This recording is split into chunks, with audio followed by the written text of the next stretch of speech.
William Dawson pressed the barrel of his rifle against the doorframe of his own ranch house and told the woman on his porch to get off his land before he lost what little patience God had given him. She didn't move. She stood there, round-faced, full-bodied, breathing hard from the walk up the hill, and looked him dead in the eyes, like she wasn't afraid of anything he had to offer. Then she asked the one question nobody in 20 years had ever thought to ask. "Why did you never marry, Mr. Dawson? If this story already has your heart, subscribe to this channel right now, hit that notification bell, and drop the name of your city in the comments below. I want to see exactly how far this story travels. Every single comment means the world to me. Now let's go back to Red Hollow, Wyoming, and find out what happens when the most guarded man in the territory meets the one woman brave enough to ask. The summer of 1885 came to Red Hollow, Wyoming, the way it always did, without apology. The heat pressed down on the valley like something with weight, like something that had business being there, and the dust rose up off the trail road every afternoon in slow brown curtains that coated a man's teeth and settled in the creases of his boots. People in Red Hollow were used to it. They were used to a lot of things that would have broken somebody softer. They were used to hard winters and dry summers and cattle prices that never moved the way a rancher needed them to move.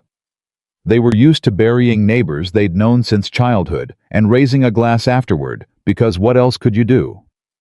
They were used to the sound of the wind that never fully stopped, not even in July, not even when the sun was high and mean and the plains stretched out in every direction, like the land itself had given up on the idea of ending anywhere. And they were used to William Dawson. He had been part of this place for so long that people stopped seeing him the way you stop seeing a mountain. He was simply there. Black Creek Ranch at the edge of the valley, 300 acres of good grazing land, and one of the finest herds in the county. And at the center of all of it, a man who rose before dawn, worked until the light failed, and went to bed alone every single night without complaint. William Dawson was 45 years old that summer. He was not a tall man, but he carried himself like one. There was something in the set of his shoulders, the economy of his movements, the way his hands rested at his sides that communicated clearly, without words, without gesture, that this was a man who had made his decisions long ago and saw no reason to revisit them. His face was weather-cut, the kind of face that belongs to a man who has spent decades in direct conversation with the elements. There were lines around his eyes that might have been from squinting at the horizon, or might have been from something else entirely, something interior, something that never fully healed. People in Red Hollow respected him. That much was absolute. He had stepped in during the flood of '78 when the Hendersons lost their barn, hired every one of their sons at full wage until they could rebuild. He had carried flour on his own wagon to the Crane family 3 winters running when old Jacob Crane's health wouldn't allow the man to ride into town. He paid his hands fairly, never shorted a man, never asked for more than he offered in return. When storms came through and flattened fence lines across 3 ranches simultaneously, William Dawson was the first one out before sunrise with posts and wire. But respect and knowing are different things. And nobody in Red Hollow truly knew William Dawson. His foreman, a weathered old man named Hector Price, who had ridden with William since the early days, once told someone at the saloon that working for William was like standing in the warm light coming through a window. You could feel the warmth, but you were always on the outside of the glass. There were the usual theories about him, the way there are theories about any man who refuses to fit a standard shape. Some people said he was married to the land, that some men were built that way, and there was no shame in it. Others, particularly the women who gathered at the dry goods store on Saturday mornings, took a more sorrowful view. They said something must have happened to him once, something that closed him off, and they delivered this verdict with the particular authority of women who have watched enough men damage themselves through stubbornness to recognize the pattern. A few of the younger men, the ones who still believed that sentiment was a weakness, said William Dawson was simply smart, that he had seen what marriage did to a man's freedom and had made a sensible calculation. But nobody asked him. That was the thing.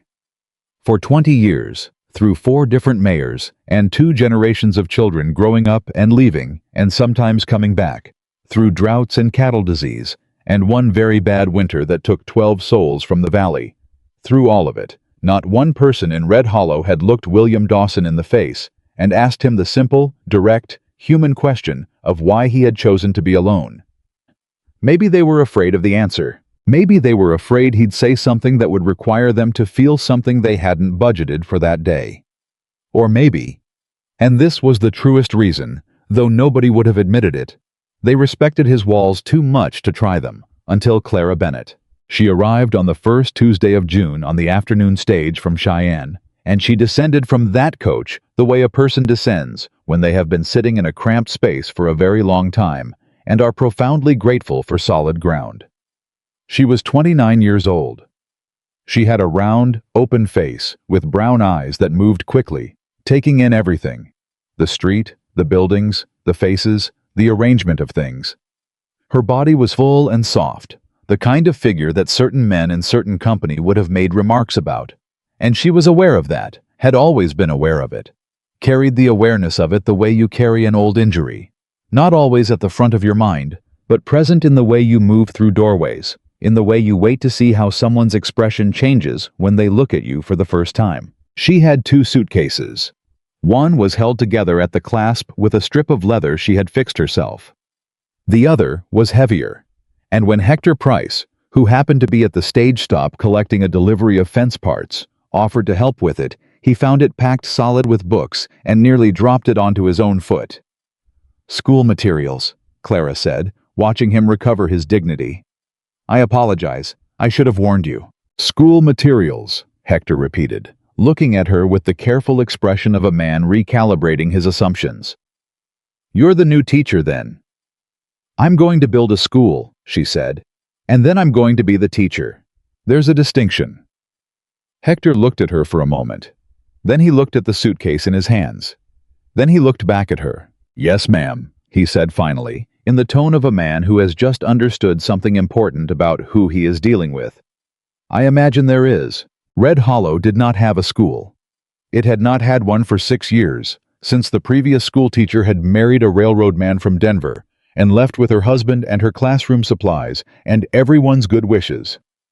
Since then, children in the valley had learned what they could from parents and neighbors, and occasional charity from the church. And this arrangement satisfied some people completely, and troubled others deeply. And it was this divide, more than any particular invitation, that had drawn Clara Bennett west in the first place. She had written letters. 3 months of letters, to the town mayor, to the church reverend, to a woman named Mrs. Pearl Hofstede, who ran the Ladies' Charitable Committee, and whose name had appeared in the Cheyenne paper in connection with a proposal for a children's education fund. The letters from Clara were detailed and specific. She had outlined a curriculum. She had listed her teaching credentials from the eastern city where she had worked, though she had omitted, for now, the reason she no longer worked there. She had explained her intention to build a proper schoolhouse if the town would provide the land and some portion of the lumber. She asked for nothing more than a fair chance and a willing community. The responses she received were polite. They were carefully, professionally polite, in the way that letters from people who have not decided what they think of you, yet tend to be polite. Mayor Aldrich wrote that the town would consider the matter. Reverend Coles wrote that education was a worthy pursuit, and he would pray on the specifics.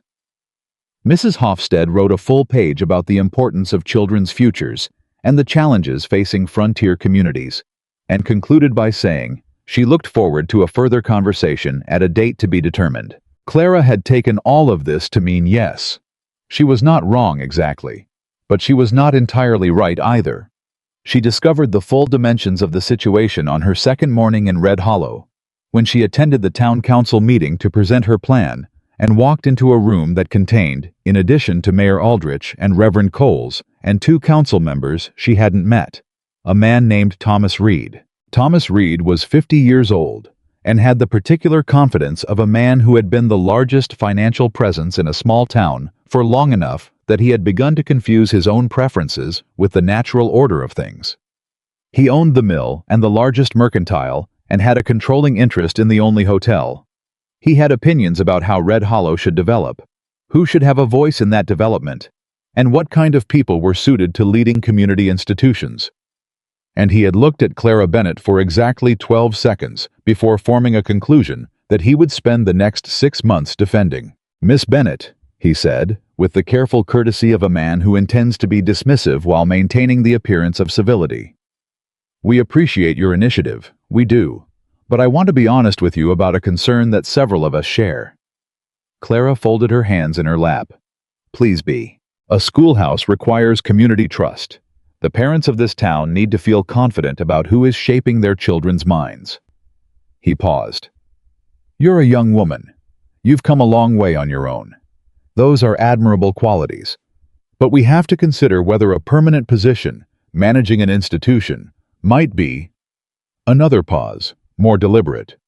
"More than what the situation calls for right now." "More than what the situation calls for," Clara repeated. "Perhaps an assistant role, working with a more established—" "Mr. Reed." Her voice was steady.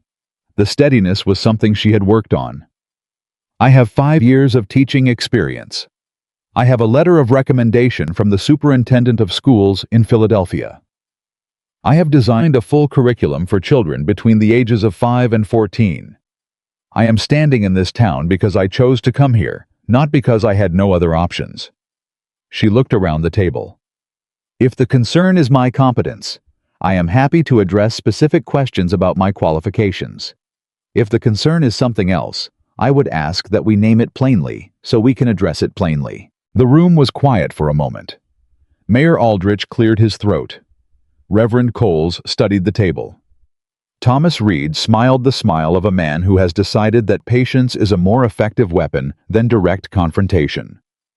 "We'll consider the proposal," he said. "We'll be in touch." Clara walked out of that meeting knowing exactly what "we'll be in touch" meant.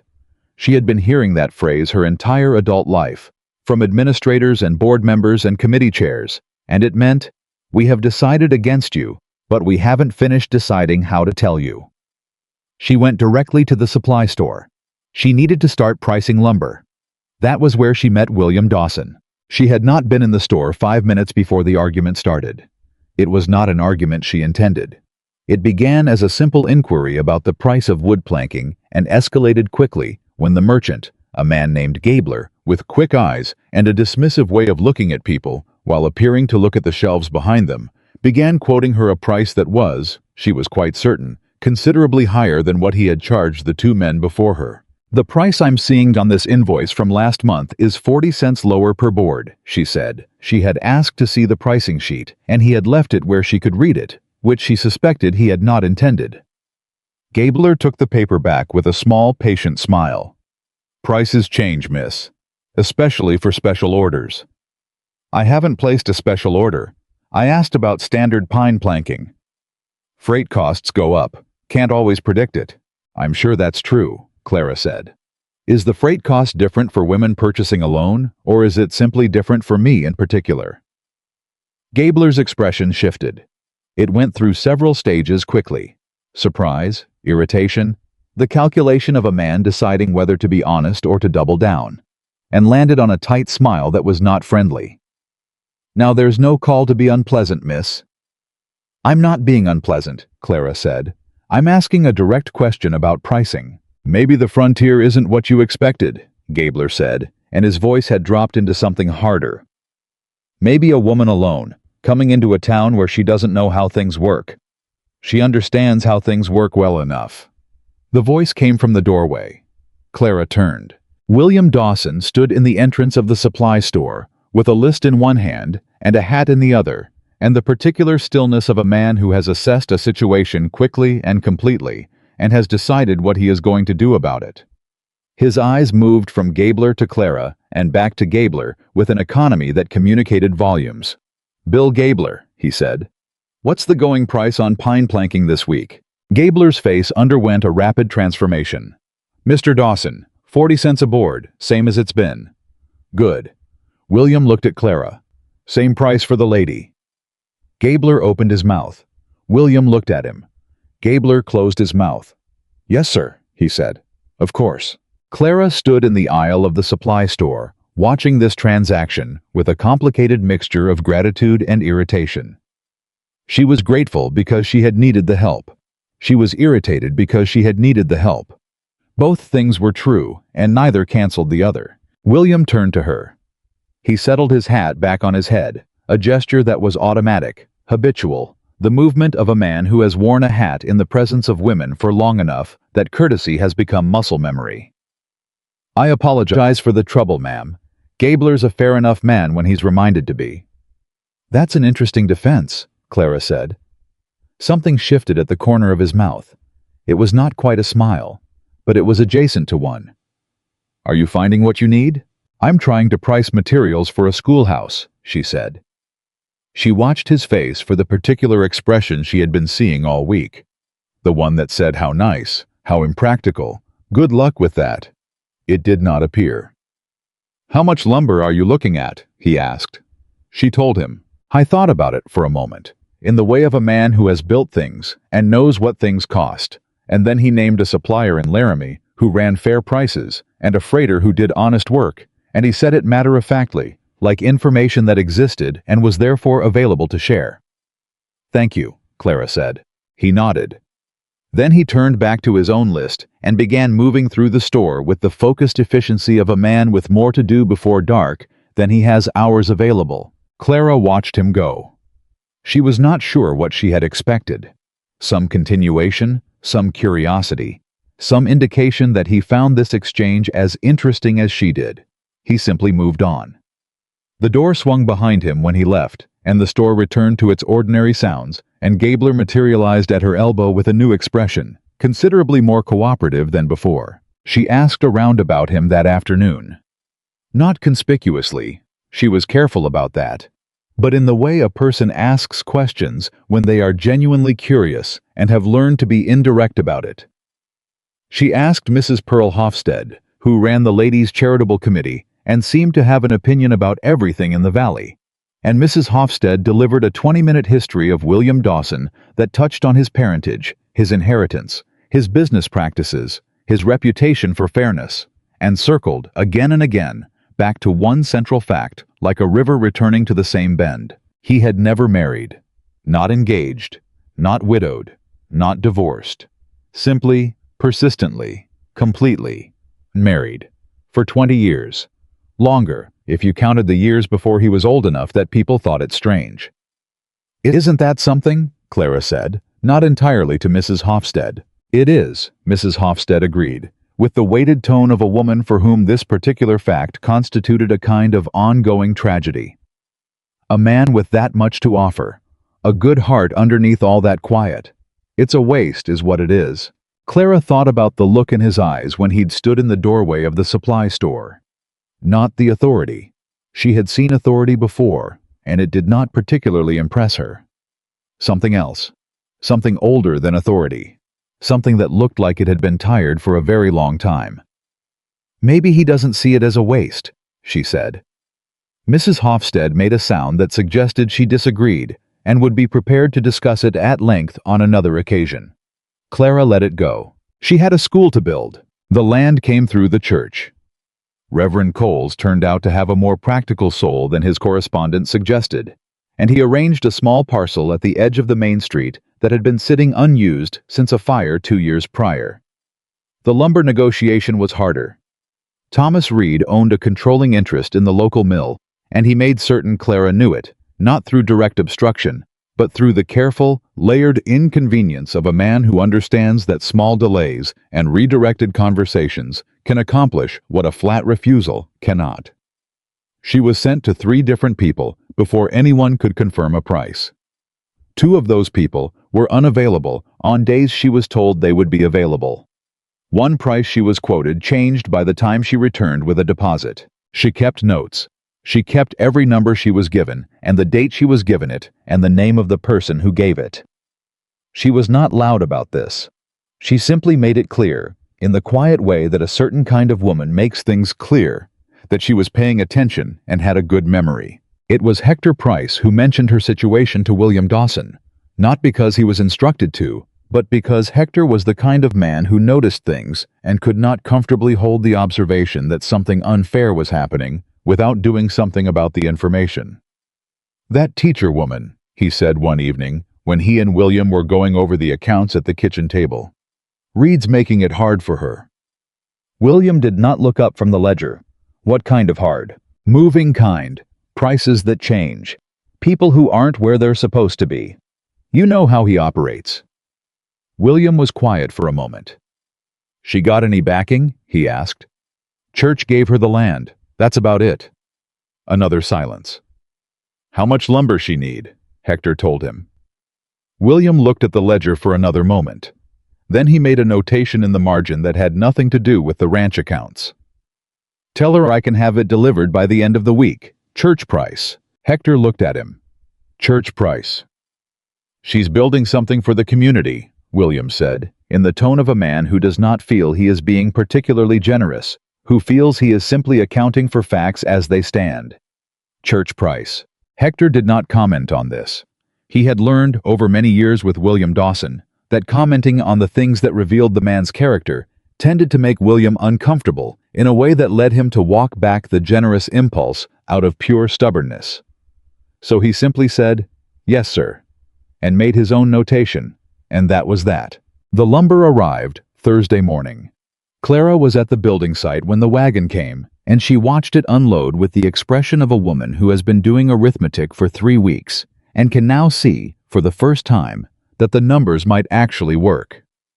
When Hector handed her the invoice and she saw the price, she looked up at him. "This is wrong," she said. "It's right," Hector said. "This is less than half." "Church price," Hector said. Mr. Dawson's words. Clara looked at the stack of fresh-cut pine. She looked at Hector. She looked back at the lumber with the focused expression of a woman reorganizing her understanding of a situation. "I need to thank him," she said. "He don't generally care for thank yous," Hector said. "But he generally doesn't prevent them either. Ranch is up the north road, past the second crossing. Can't miss the gate." That was how she came to be standing on the porch of Black Creek Ranch on a warm Thursday afternoon. 2 suitcases and 29 years of hard-won instinct in her history, asking a man she had met once why he had done something kind for a stranger. She knocked twice. She waited. She knocked again. When the door opened, William Dawson was in his work clothes and had the particular expression of a man who was in the middle of something and expected whoever was at his door to have a ranch-related reason for interrupting. When he saw it was Clara, the expression shifted into something more careful. "Miss Bennett," he said. "Mr. Dawson." She looked at him squarely. "The lumber arrived this morning. I wanted to thank you in person." "Not necessary," he said. "It is to me," she said. "May I come in?" The question seemed to genuinely catch him off guard. His hand tightened briefly on the doorframe, and she could see the rapid internal calculation. The habits of a man who has kept this door closed for a very long time, weighing against the courtesy that was bone deep in him regardless. "I can bring coffee to the porch," he said finally. A compromise. The door stayed in his possession. "That would be fine," Clara said. They sat on the porch in the late afternoon light. Clara in the wooden chair he brought out for her. William on the porch rail with a coffee cup in one hand and the other resting on his knee. She thanked him properly, specifically, the way she thanked everyone. Not effusively, but exactly, naming what he had done and why it mattered and what it would enable. He listened to this with the expression of a man who is not accustomed to being thanked with this level of precision and does not quite know what to do with it. "It's a fair price for community materials," he said. "That's all." "You could have let me pay full price," Clara said. "Plenty of people have." He looked at his coffee cup. "I know." "Does that bother you? What Reed's doing?" The question was direct enough that it seemed to shift something in the atmosphere between them. He looked up at her. "What do you know about Reed?" "I know he owns the mill. I know that 3 prices I was quoted changed before I could pay them. I know that 2 people were suddenly unavailable on the days I was told to meet them." She shrugged, a small gesture. "I've met men like him before. They don't do anything you could call dishonest, exactly. They just make everything take longer than it should." William was quiet for a moment. "He thinks you'll give up," he said.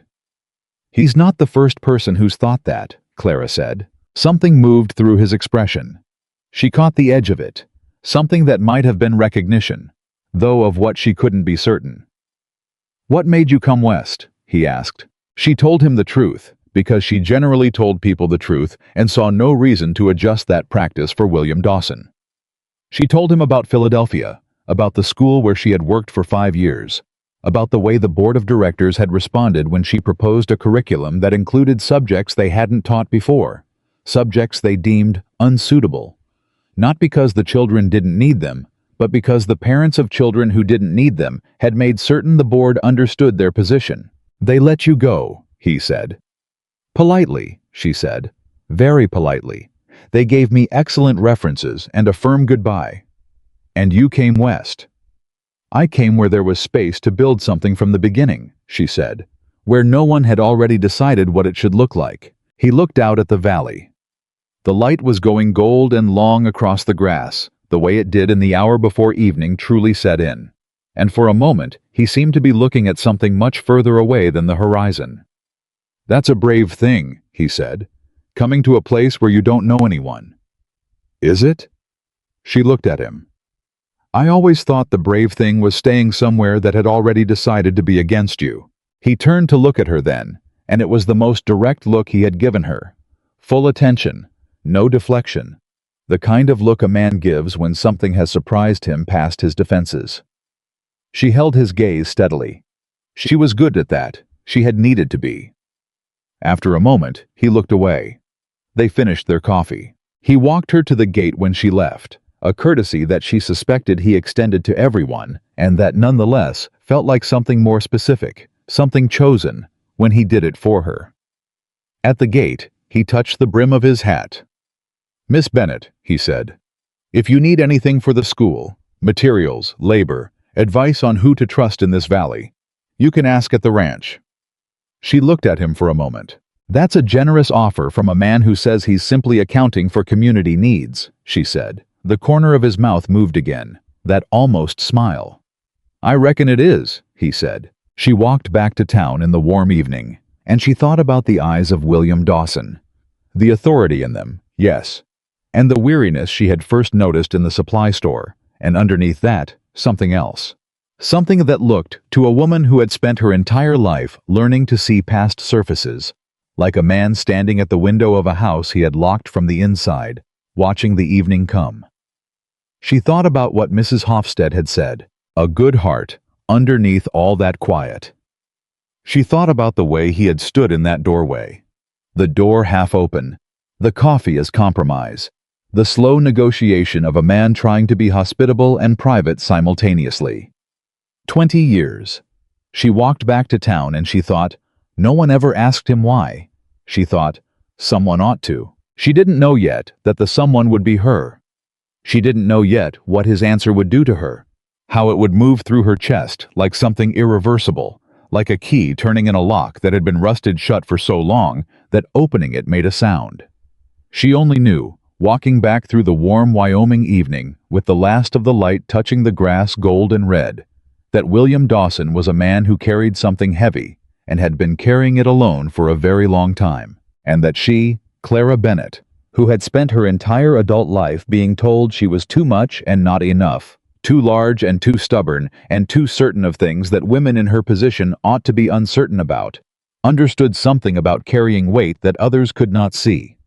She understood it the way you understand a language you learned before you had words for it. She understood it the way one lonely person recognizes another across a crowded room, not by what they show, but by what they are so careful not to. The school went up faster than anyone in Red Hollow expected. That was the first thing people noticed. Not that Clara Bennett had started building, but that she had started building well. She had a plan drawn on paper, actual measurements, a sequence of construction that showed she had thought through the problem, the way an engineer thinks through a problem, rather than the way someone optimistic about their ability to figure things out as they go tends to think through a problem.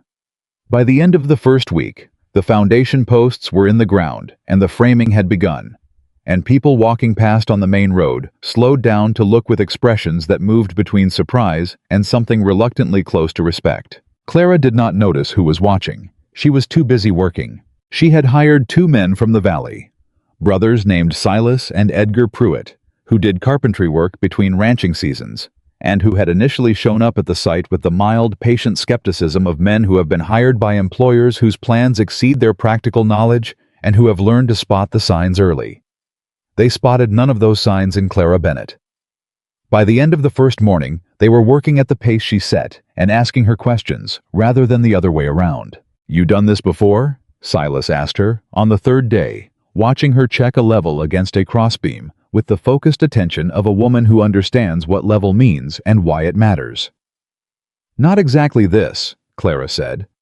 "But I've fixed enough things that were done wrong to understand how to do them right." Silas thought about this. "That's a reasonable way to learn," he said finally. "It's the only way that sticks," she said.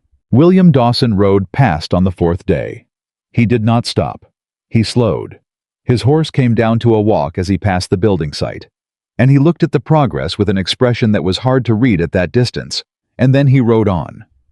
Clara saw him from the corner of her eye and made a decision not to wave, because she was on a ladder, and waving from ladders was a practice she generally opposed on principle. He came back the following morning, on foot, carrying a canvas roll under his arm.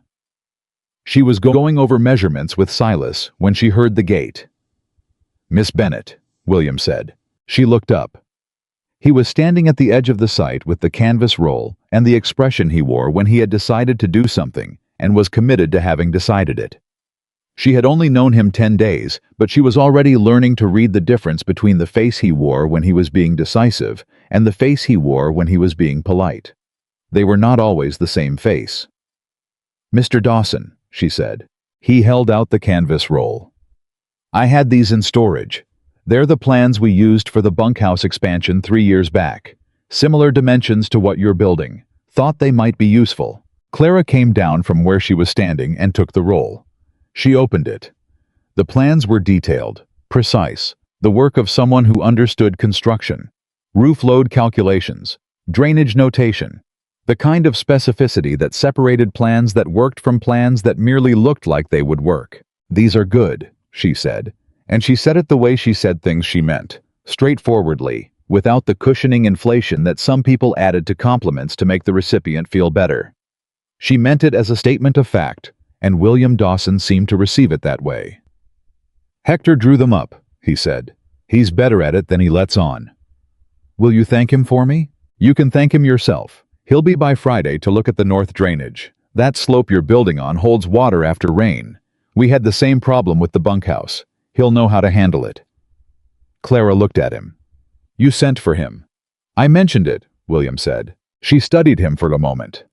The careful neutrality of his expression, the way he framed everything as practical, as information sharing, as community necessity, rather than as the personal interest it increasingly resembled. "Thank you," she said. "It's practical," he said. "It's kind," she said. He looked away, toward the framing that Silas and Edgar had gotten up that morning, and she let him look, because she had already noticed that William Dawson needed occasional room to look at something other than the conversation, when the conversation came too close to something real. "Framing straight," he said, after a moment. "Silas is good." "He is. His father was better." He paused. "Did you know his father?" "I haven't been here long enough to know many people." "No," he said. "I forget that." He said it like a man who had just remembered something he should have known, with a slight furrow between his brows that might have been embarrassment in someone more accustomed to embarrassment. "Martin Pruitt. He built half the original structures in this valley, passed 3 winters ago." "I'm sorry," Clara said. "How was Reddy?" William said. "He told me that himself at the end. Said he'd built everything he set out to build and had no complaints." A pause. I thought about that for a long time afterward. What it would feel like to be able to say that. Clara looked at him carefully. "Can't you say it?" The question arrived in the silence between them like something unexpected, and William went still in the particular way of a man who has been asked something he did not see coming and is now deciding whether to answer or retreat. He chose a third option. He picked up the canvas roll from where she'd set it, smoothed the edge that had curled, and handed it back. "I'll let you get back to it," he said. "Of course," she said. He touched his hat brim and walked back to the gate, and she watched him go, and she thought, he almost answered. He was right there at the edge of it, and then he pulled back.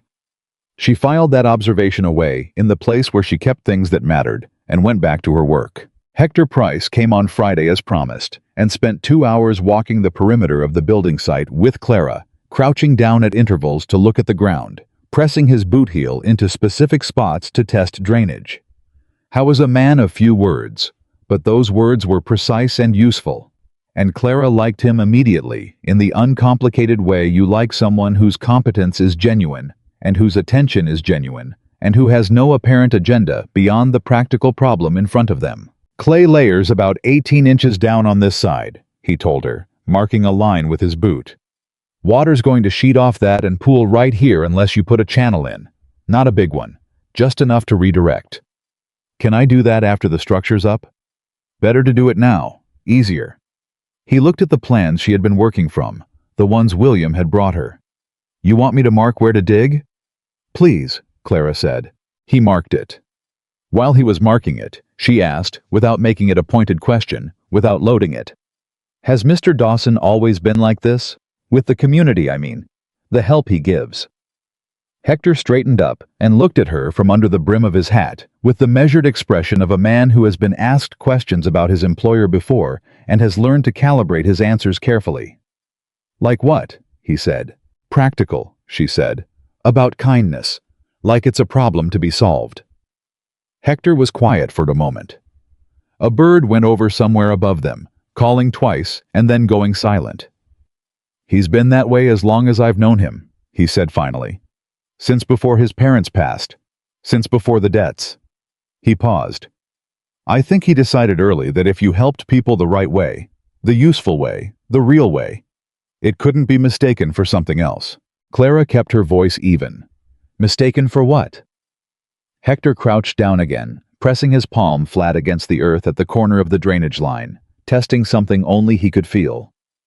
For needing them back, he said. He said it simply, without elaboration, in the tone of a man delivering a fact rather than an insight, and then he moved on to the next section of the perimeter and began talking about soil compaction, and Clara let him, because she was thinking about what he had said, and she needed the space to think about it properly. If you helped people the right way, the useful way, the real way, it couldn't be mistaken for something else, she thought. He built the whole architecture of his generosity to make sure no one could see the loneliness underneath. Everything he did for this community, the lumber at fair prices, the fence repairs after storms, the quiet help to struggling families, all of it was also a wall. Every act of practical kindness was another stone between himself and the thing he was afraid of. She thought, that is the saddest thing I have heard in a very long time. She also thought, I understand it completely, because she had done the same thing. Not with money and not with ranching, but with usefulness. With her competence, her curriculum, her precise and reasonable arguments, the way she made herself indispensable and efficient and correct, so that people would have to engage with what she could do rather than what she looked like. She had spent years making herself a person it was difficult to dismiss by being so thoroughly, demonstrably necessary, that dismissal required visible effort. It had worked, sometimes, and it had kept her very, very alone. The weeks that followed built themselves slowly into something that neither of them named and both of them felt. It was not romantic in the way of stories, not starlight and whispered declarations. It was more practical than that, more gradual, assembled from small moments, the way a structure is assembled from individual boards. William showed up at the school site on a Tuesday morning when the Pruitt brothers were both out sick and Clara was working alone, and he helped her hang 3 doors without saying much and went home before noon. He sent Hector with the load of roofing supplies she hadn't asked for and couldn't quite afford, and the invoice that came with them was made out to Black Creek Ranch Community Fund, which, as far as anyone in Red Hollow knew, did not exist. Clara added it to the growing list of things she chose not to question directly. She brought him food, once. It was a simple gesture. She had made more cornbread than she needed, and it seemed wasteful to leave it. But the look on his face when she handed it to him on the porch of the ranch house told her that no one had brought him food in a long time. Not because people didn't care for him. Because nobody came to his door that way. Nobody arrived with something warm and handed it to him and said, "I made too much, and I thought of you." He thanked her with a formality that was almost painful to watch, like a man who had forgotten how to receive something small. She noticed that he ate supper alone every night. She noticed because Hector mentioned it once, not as information, but as a fact he'd been carrying long enough that it had worn through to the surface. And she filed it next to all the other observations she was collecting, the way you collect evidence when you are trying to understand something important. She began to see the shape of his loneliness more clearly. It was not the loneliness of a man who had been rejected. It was the loneliness of a man who had never allowed himself to be known well enough to be rejected. He had held himself at exactly the right distance from everyone, close enough to be useful, far enough to remain safe. He had perfected the distance. He had lived in it for so long, he had stopped noticing it was a choice. The town, meanwhile, was watching. Red Hollow was small enough that nothing went unobserved for long, and the developing pattern of William Dawson's attention toward Clara Bennett was the kind of thing that people notice the way people notice weather. You could feel it building before it arrived. Mrs. Hofstede mentioned it at the Ladies' Charitable Committee meeting with the particular combination of excitement and concern that she brought to most things she discussed. The men at the saloon talked about it with the blunt matter-of-factness of men who have known William Dawson for decades and find his behavior in relation to this woman categorically unprecedented. Thomas Reed heard about it and said nothing in public. What he said in private, to the two council members he regarded as reliable, was that the situation needed management. He did not specify what he meant by management. He did not need to. Clara knew Reed was watching her. She could feel it the way you feel a temperature change, not seeing the weather shift, but knowing it in your body before the wind comes. She had spent enough of her adult life being managed by men like Thomas Reed to know exactly how they operated. They did not confront. They arranged. They let the structures they controlled do their work for them, slowly, without fingerprints. She kept building. The schoolhouse walls went up in the third week. Clara was there for every board, every nail, every measurement check. She worked beside Silas and Edgar Pruitt with a focused practicality that the brothers had come, over these weeks, to regard with something very close to admiration. She was not pretending to help. She was not gesturing at helping. She was actually building the thing, with her hands, alongside them, and she knew what she was doing and why. On the afternoon, the last wall went up, and the framing stood complete against the Wyoming sky. 4 walls, window openings, the rough skeleton of something that would soon be a place where children learned things. Clara stood back and looked at it for a long moment. Silas stood beside her. "How's that feel?" he asked. "Like it's real," she said. "It feels like it's actually real." "It is real," he said. "Been real since the first post went in the ground. You just couldn't see it till now." She thought about that later. She thought about the things that are real before you can see them. William came by that evening. He stood at the gate and looked at the framing with the expression of a man who appreciates good work and is comfortable saying so. "That's straight," he said. "Silas is good," she said, and then, "You already said that." "I know," he said. "It's still true." She came to stand beside him at the gate, and they both looked at the structure together, and there was something in the quiet of that, standing beside someone and looking at a thing you both see, that felt different from the ordinary exchange of words. It felt like a kind of companionship that neither of them had claimed to be looking for. "My father wanted to build a school," William said. He said it without looking at her. He said it in the tone of a man who has not thought about something in a very long time and is surprised to find it has come to him naturally, without being searched for. Clara turned to look at him. "Did he? I used to talk about it, when I was young. He said the valley needed it, said education was the thing that would make a frontier town into a real community." He paused. "He died before he got to it. There was always something else first. The ranch, the debts, the hard seasons." Another pause. "There was always something else." "Do you think about him often?" Clara asked. The question was quiet and direct, and she asked it the way she asked all her important questions. Without softening, without the diplomatic padding that sometimes caused people to miss the question entirely. William was quiet for a moment. "Not in the way of missing someone," he said slowly. "More in the way of carrying something they left." He seemed to consider this. "Like the weight of something you promised." "Did you promise him?" "No. He died when I was 17, and I was too busy being furious at him for dying to make any promises." He stopped. His jaw tightened briefly. "I didn't say that the right way." "You said it honestly," Clara said. "That's the right way." He looked at her then. That full, unguarded look. The one she'd seen only twice before. The one that broke through the careful management of his expression when something surprised him past his defenses. "You're a strange woman, Miss Bennet," he said. Not unkindly, in the tone of a man stating an observation. "I've been told that," she said. "Usually by people who meant it differently than you do." "How do I mean it?" She considered him. "Like it's a good thing," she said. "Or at least a true thing, which you value more." His expression shifted into something warmer than she had seen from him yet, and for a moment the tired weight behind his eyes lifted slightly, and she could see, underneath it, the man he might have been if he had allowed himself to be known sooner. The man he might still be. "You should come in," he said suddenly. "For supper. Hector eats with the hands tonight. There's always too much." It was the least graceful invitation she had ever received. It was also clearly the hardest thing he had said to her yet.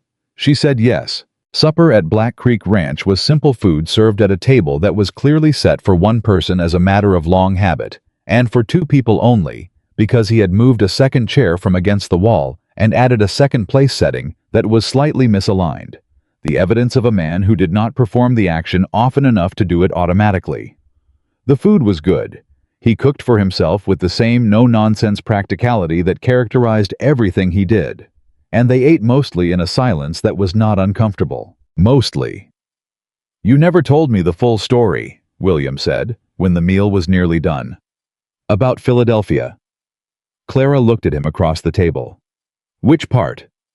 "The part you left out. When you were telling me why you came west." He met her eyes without deflection. "You told me they let you go politely. But there was a reason they let you go. You didn't say what it was." She was quiet for a moment. She hadn't expected him to notice the omission. She should have by now, but she hadn't. "I proposed a curriculum that included lessons on individual rights," she said. "Civil rights. What people are entitled to, regardless of their circumstances." "What kind of circumstances?" "Regardless of what they looked like," she said. "Regardless of how much money they had. Regardless of their position in the community." She paused. The board felt that those ideas were unsettling to the social order. "They fired you for teaching children about rights," William said flatly. "They eliminated the teaching position," she said. "Which is different, technically." He looked at her steadily. "That's the kind of thing a man like Reed would do," he said. "Yes," she said. "It's a very common approach." William set down his fork. He looked at the table for a moment, and she could see him thinking. Not the surface thinking of someone formulating a response, but the deeper kind. The kind that moves through old territory. "I never fought that kind of thing openly," he said. "I worked around it, helped people quietly, where Reed couldn't see it as a direct challenge." "That works too," Clara said. "Does it?" He looked up. "Or does it just keep things the same?" The question surprised her. Not the words, but the weight behind them. This was a man who had been asking himself that question for a long time, she realized. This was not a new thought. This was a thought that had been sitting in him, unasked out loud, for years. "Sometimes keeping things the same is better than making them worse," she said carefully. "And sometimes you just get tired of being careful," he said. The room went quiet. He looked like a man who had just heard himself say something he hadn't planned to say. Clara held the silence. She had learned, from years of working with people who needed room to hear themselves, that the moment after a person says something true is not the moment to fill with words. William pushed back from the table and stood and carried his plate to the basin and stood with his back to her for a moment. And she thought he was going to close the conversation, retreat to safer ground, reassemble the careful distance. She had seen him do it before. She expected it. Instead, he turned around. "I owe you a longer answer," he said. "About the school. About why I brought the lumber and sent Hector and showed up that morning." "You said it was practical," Clara said. "I know what I said." His voice was steady, but there was something underneath it that was not quite steady. It wasn't entirely true. She looked at him and waited. He crossed his arms over his chest. Not defensively, she thought, but in the manner of a man bracing himself against something. And he said, "My father wanted to build a school. I never did anything about it. For 28 years I never did anything about it because there was always something else first, and then there wasn't anything at all because he was gone." He paused. "When you came here and started building, I thought maybe this was something I could do that would be better than nothing. Better than 28 years of nothing." Clara was very still. "You're helping me because of your father," she said softly. "Partly," he said. "And the other part?" He looked at her steadily for one long moment.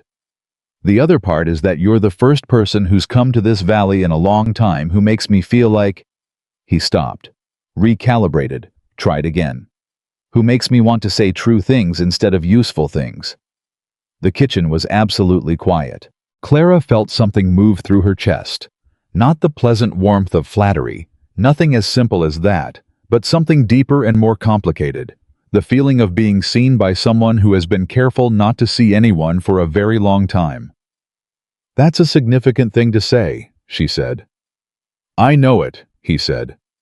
"Are you sure you want to have said it?" He thought about it for a moment. Then, "No, but I meant it." She looked at him. This man who had built walls so thorough and so artfully that no one had noticed they were walls at all, who had made himself useful to everyone so that no one could see how alone he was, who had just said something true and was standing in the aftermath of it, like a man who has never found out what happens after. "William," she said. He looked at her.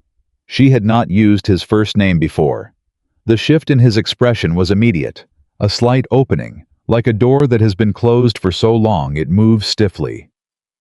"Thank you for supper," she said. He blinked.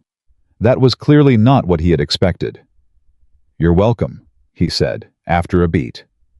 "And for what you just said," she added. "I know what that cost." She gathered her things and stood. He walked her to the door without being asked, the same instinctive courtesy that she had come to associate with him. And at the door, she stopped and looked up at him. "My father didn't understand why I wanted to teach," she said. "He thought it was—" She found the word carefully. "Impractical. For a woman like me. He thought I should find something more suited." She paused. "He meant my size. He didn't say that. He never said it directly. But I knew." She looked at William's face. "I built a school because nobody who looked like me was supposed to build things. I came west because nobody who looked like me was supposed to start over in a new place on their own terms." She held his gaze. "I know something about carrying what other people told you that you couldn't do." William Dawson looked at her for a long time. "I think," he said slowly, "that whoever told you those things was wrong." "They were," she said simply. "But thank you for saying it." She walked home in the dark and did not allow herself to think about what his face had looked like when she said goodnight, or the particular way the lamp in the window of the ranch house went out much later than it usually did.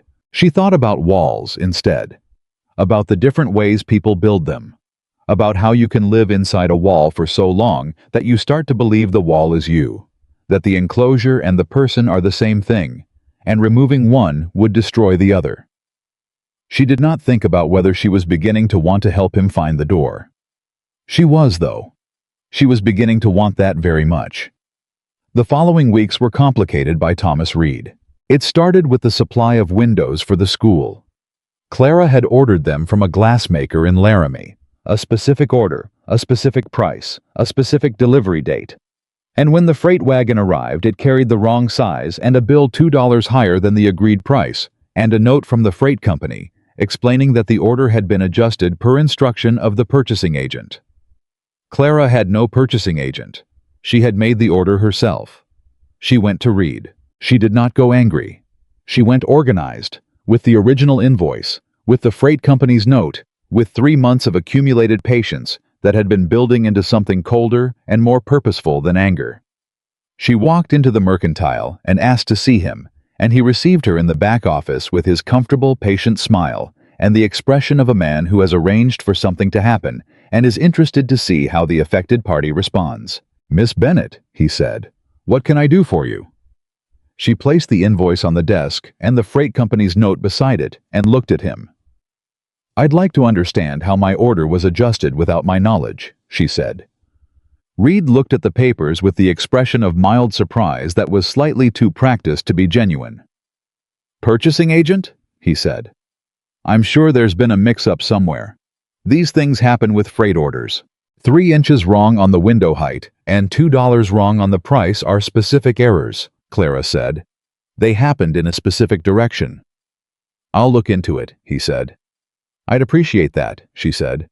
"In the meantime, the correct windows need to arrive before the first rain season or the frames will warp. I want to make sure everyone involved understands the timeline." Reed looked at her. He was recalibrating, she could see it, resetting his expectations upward, the small adjustment a man makes when he realizes the person he has underestimated has more precision than he accounted for. "Of course," he said. "Thank you," she said. She picked up her papers and left. She told William about it that evening, on the porch of the ranch house. They had developed the habit of sitting on the porch in the early evening, not by agreement, but by repetition, each occasion giving the next one a kind of permission to occur. She told him plainly, without dramatic inflection, the way she told him most things. His reaction was quiet, the quiet of a man whose temperature is rising in a controlled way. She had never seen William Dawson loud. She was beginning to understand that with him, quiet was the more serious register. "He'll do it again," William said. "I know. He's not done with you." "I know that too." She looked at him. "But I'm not done either." He was quiet for a moment. "I could," he started. "No," she said. He looked at her. "I need to handle this myself," she said. "Not because I don't appreciate, but because if this school is going to mean anything, it can't begin with me being rescued. Do you understand?" He was quiet for a longer moment this time. She watched him understand it, not just hear it, but actually absorb the distinction she was drawing, the importance of it. "I understand," he said. "Thank you," she said. "But if he crosses a line," he said, "that's different." "If he crosses a line," she said, "I'll tell you." He nodded, and then, in a different voice, quieter, more careful, in the tone he used when he was approaching something that mattered. "Clara." She looked at him. He had her name in his mouth now and seemed to be deciding what to do with what came after it. She waited. "I've been thinking about what I said last week, about—" He stopped, tried the other direction. "About saying true things." "I remember," she said. "I want you to know I don't—" Another stop. He looked away, toward the dark edge of the valley. "I don't generally say those things, to people." "I know," she said gently. "I'm not sure what that means," he said. "I don't have experience with—" He found the word with visible effort. "This." The word "this" carried a great deal. Clara looked at him in the failing light, at the angle of his jaw, at the way his hands rested on the porch rail, still, controlled, but with a tension in them that was not about work.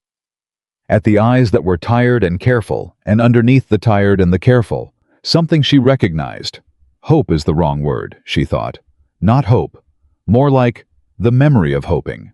Something that had not been exercised in so long it moved stiffly. "Neither do I," she said, "in case you were wondering." He turned to look at her. "You don't?" "I've spent most of my adult life being the person who is too much for the available situations," she said. "Too large, too certain, too stubborn." She said it without self-pity, in the tone of a woman reporting facts. "People have been kind enough to let me know regularly. That's a failure of perception, he said, with the flat certainty of a man delivering a verdict. She looked at him. He was not making a social nicety. He was not performing warmth. He was stating what he believed to be a factual error on the part of the people in question, and he believed it completely, and the completeness of his belief, the utter lack of caveat in it, arrived in her chest with more force than she was prepared for. She looked away first, which was not something she generally did. "William," she said, to the middle distance. "Yes," he said. "Why did you never marry?" The question arrived between them like something physical, like a stone placed in the middle of a table, something that changes the shape of the space around it.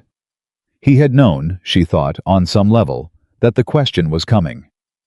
Perhaps not this night. Perhaps not this exactly. But that it was coming. The silence that followed was long. The valley was very dark. Somewhere down the slope, a creek ran fast with recent rain, and the sound of it came up to the porch like something patient, like something that had been there much longer than either of them. "Because I was afraid," he said. Clara turned to look at him. His face was completely open. No management, no deflection, no careful arrangement. He was looking at her the way a man looks at something that he has stopped trying to hold at a distance, and the expression was so unguarded that it made her throat tighten. "Afraid of what?" she asked softly. He looked out at the dark valley. "I know how to lose things," he said. His voice was even, quiet. The voice of a man who has rehearsed none of this and is finding the words for the first time in real time. "I know it better than most. My parents, my youth, years I can't get back. The ranch almost went under twice before I was 25, and I learned what it felt like to watch something you love fall apart in your hands and not be able to stop it." He paused. "But people are different," he said. "Land can't leave you because it's disappointed. Land can't decide you're not enough. Land can't know you, really know you, and then choose to go." Another pause. Longer. "I never let anyone know me well enough to leave," he said. That was the arrangement I made with myself, a long time ago." Clara said nothing. She had learned to be very still at moments like this. "The loneliness," William said slowly. I got used to it. And then I forgot it was a choice. I forgot I had chosen it." He paused. "Until recently." She understood the "until recently." She understood it completely, and she did not say so, because some things are better not explained, and he knew that she understood. The creek ran fast in the dark below them. "Your answer broke my heart," Clara said softly. "In case you wanted to know." He looked at her. In the lamplight from the window, something in his face shifted. Something that had been closed for a very long time moved, just slightly, in the direction of open. "Why?" he asked. "Because you deserved better than the arrangement you made," she said. "Because a man who carries this much good in him, who shows up at gates with building plans and lumber at church prices and suppers that have too much for one person, that man deserved someone who made staying feel safer than leaving." William Dawson looked at Clara Bennett in the dark of the Wyoming evening, and something happened in his expression that she had never seen there before. Something that moved past tired, past careful, past the long-practiced management of what he allowed himself to show. He looked for a moment like a man who was not sure he was still standing at the window, like a man who might be at the door. He did not sleep that night. Clara walked back down the hill in the dark, and William stood on the porch and listened to the sound of her footsteps fade into the distance, and then stood there longer still, listening to the absence of them. And he could not have said how long he stood there before he went inside and sat down at the kitchen table and looked at the wall. He had said it out loud. He had said it to another person, with his own voice, in real time, and the words had not killed him the way he had always believed they would. He had spent 20 years building a life on the assumption that saying the true thing, the deep, embarrassing, human thing, would cost him something he could not afford to lose: his dignity, his standing, the particular freedom of a man who needed no one, which was the only freedom he had ever fully possessed. He sat at the kitchen table and waited for the cost to arrive. It didn't. What arrived instead was something stranger and more disorienting. a lightness in his chest that he did not have a name for, because it was not happiness exactly, and not relief exactly, but something adjacent to both. Something that felt like a room that had been closed for a very long time and had just been opened a crack. And the air coming through the crack was different from the air that had been sitting in the room for years. Fresher, more difficult to breathe somehow, more necessary. Hector found him at the table at 5 in the morning, when he came in for the day's first coffee, and looked at William with the expression of a man who has known someone long enough to understand that certain questions should not be asked. He poured 2 cups and set one in front of William and sat down across from him and drank his own coffee in companionable silence. After a while, William said, "She asked me." Hector did not ask what she had asked. "What did you say?" he said. "The truth," William said. Hector was quiet for a moment. He turned the coffee cup in his hands. "How was that?" William thought about it. "Strange," he said. "Better than I expected." "Most things are," Hector said. William looked at him. "Did you know it would be?" "I suspected," Hector said. He stood up, drained his cup, set it in the basin. At the door he stopped and turned back, in the manner of a man who has one more thing to say and has decided to say it. "She's good for you, William, in case you were uncertain about that part." "I'm not uncertain," William said. Hector nodded once, with the satisfaction of a man whose long patience has been justified. Then he went out. William sat alone with his coffee for another 10 minutes. Then he stood up, because there was work to do, and he had never in his life allowed the interior weather to interfere with the exterior requirements of the day, and he went out into the morning and worked. But something had changed. The way you notice a change in the ground after rain. The earth is the same earth, the fields are the same fields, but the quality of everything is slightly different, slightly more alive, and you are aware of it in your feet before you are aware of it in your mind. He was aware of it in his feet first. He found himself noticing the day differently. The sound of the hands talking at the other end of the barn. The smell of coffee from the bunkhouse. The particular quality of the morning light that he had been looking at for 20 years without fully registering. He noticed these things and was not sure if the things had changed or if he had. He thought it was probably him. He rode to town that afternoon on an errand that was half genuine and half, he admitted privately, an excuse. He told himself he needed to check on the delivery of fencing wire at the supply store. He also, privately, wanted to pass the school. Clara was on the roof. This was the first thing he saw. Her, substantial and capable and entirely unself-conscious about either of those things, moving carefully along the roofline with a bundle of cedar shingles, talking to Silas Pruitt, who was below her handing things up and apparently narrating some concern about her position, which she was ignoring with the focused calm of a woman who has done a personal risk assessment and reached a different conclusion than the person offering the concern. William pulled his horse to a stop. He watched her for a moment. The ease of her up there, not reckless, but genuinely competent, trusting her own weight and her own judgment, and neither apologizing for the one nor doubting the other. He had known very few people in his life who moved through the world like that, without the constant, low-level monitoring of how they were being perceived. He had never been one of them. He touched the brim of his hat as he passed, and she saw him from the roof and gave him a look that was not a wave, but communicated the same thing. Acknowledgement. Warmth. The specific shorthand that develops between two people who have spent enough time in each other's company that they no longer need full sentences for certain things. He rode on. That evening she came to the ranch. She did not bring food this time. She came simply, directly, in the manner of a woman who has decided to have a conversation and sees no reason to build an approach to it. She knocked. He opened the door and she looked at him. "How are you?" she said. It was such a simple question, the simplest possible question, and yet it caught him in the throat the way simple questions sometimes do when they are asked by the right person at the right time, with the full weight of genuine wanting to know behind them. "Better," he said after a beat. "Strangely better." "Not strange," she said. "Saying true things tends to do that." He stepped back from the door. She came in. They sat at the kitchen table with coffee between them and talked for 2 hours. Not about the school or the ranch or Thomas Reed or the logistics of any practical thing. They talked about the things people talk about when they are learning each other. The small biography of a person, the accumulated facts of a life that begin to add up to a shape. She told him about her mother, who had been a school teacher herself, who had taught Clara to read before she was 4 years old, who had died when Clara was 12 and left a hole in her life that she had spent years trying to fill with books and purpose and forward motion. He told her about his own mother, quietly, carefully, the way you carry something fragile.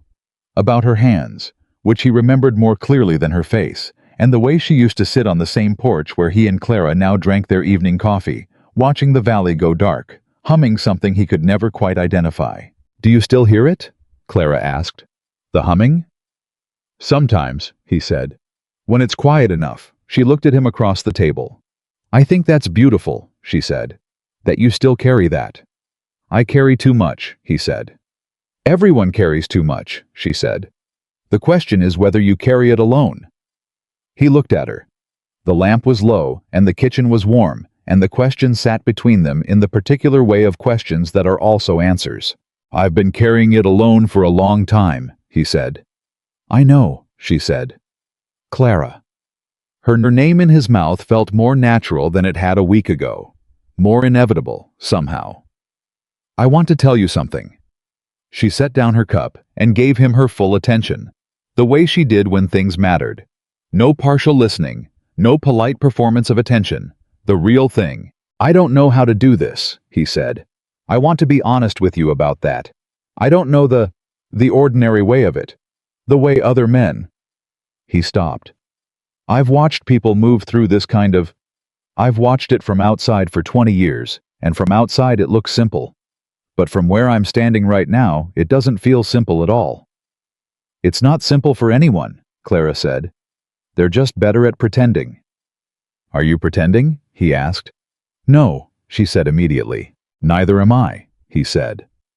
The kitchen was very quiet. "Good," Clara said softly.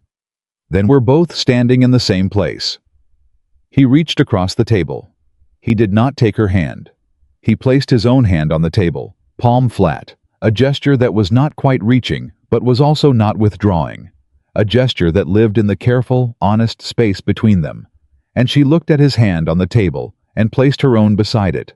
Not quite touching, but close. They stayed like that for a moment.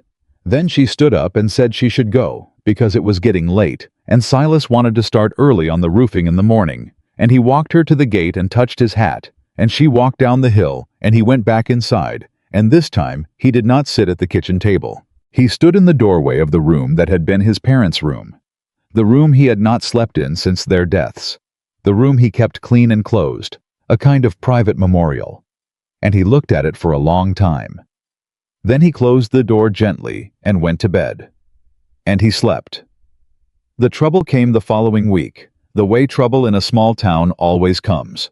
Not with a warning, not with a frontal approach, but through the side door of someone else's conversation. It was Mrs. Dorothy Caldwell who told Clara first, and Mrs. Caldwell told her with the breathless urgency of a woman who is troubled by the information she carries and wants to discharge it quickly. She stopped Clara on the main street on a Tuesday morning with a hand on her arm and pulled her into the space between two buildings with the theatrical efficiency of a woman who has watched enough drama to know how to stage it. "There's talk," Mrs. Caldwell said. Clara looked at her steadily. "There's always talk," she said. "Different kind," Mrs. Caldwell said. "Reed was at the council meeting last night, the private one, the one they have before the official one, and he said things. About you." Clara felt a coldness in her stomach that was not quite fear and not quite surprise. "What kind of things?" "He said." Mrs. Caldwell paused, looking genuinely pained. "He said the school project has been improperly subsidized. He said that allowing a woman of your, she swallowed, "your particular background and personal circumstances to run a community institution raises questions about the community's standards." "My particular background," Clara said.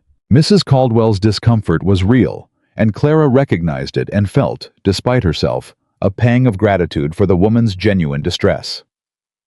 "He mentioned your size," Mrs. Caldwell said quietly. "He didn't say it directly. He never says things directly.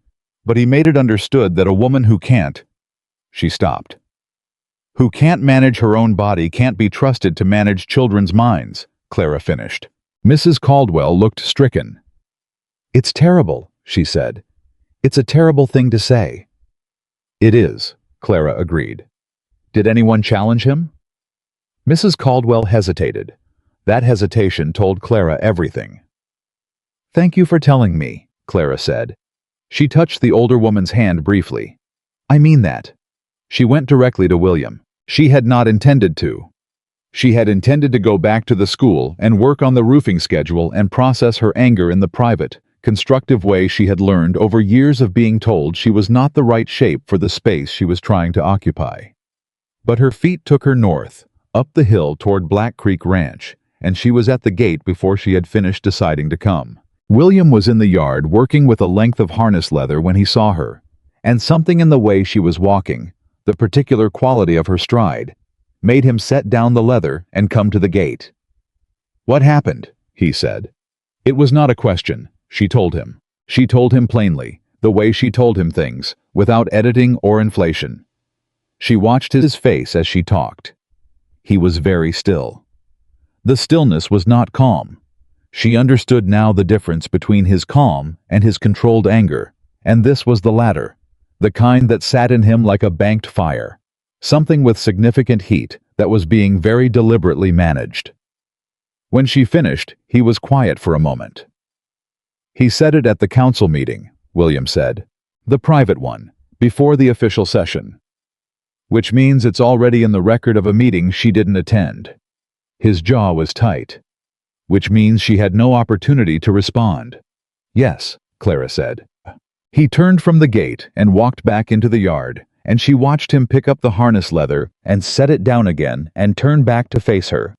And in his face, she could see the full weight of 20 years of navigating Thomas Reed through careful indirection, the accumulated cost of every time he had worked around the man rather than through him, and she could see the moment he finished adding that total up and arrived at a number he didn't like. "I'm going to the next council meeting," he said. "The public one." "William." "He said it in front of people," William said. "It needs to be answered in front of people." "That's my fight," Clara said. "I told you." "He made it mine," William said, and his voice was very quiet. The quietness that in him meant the opposite of small.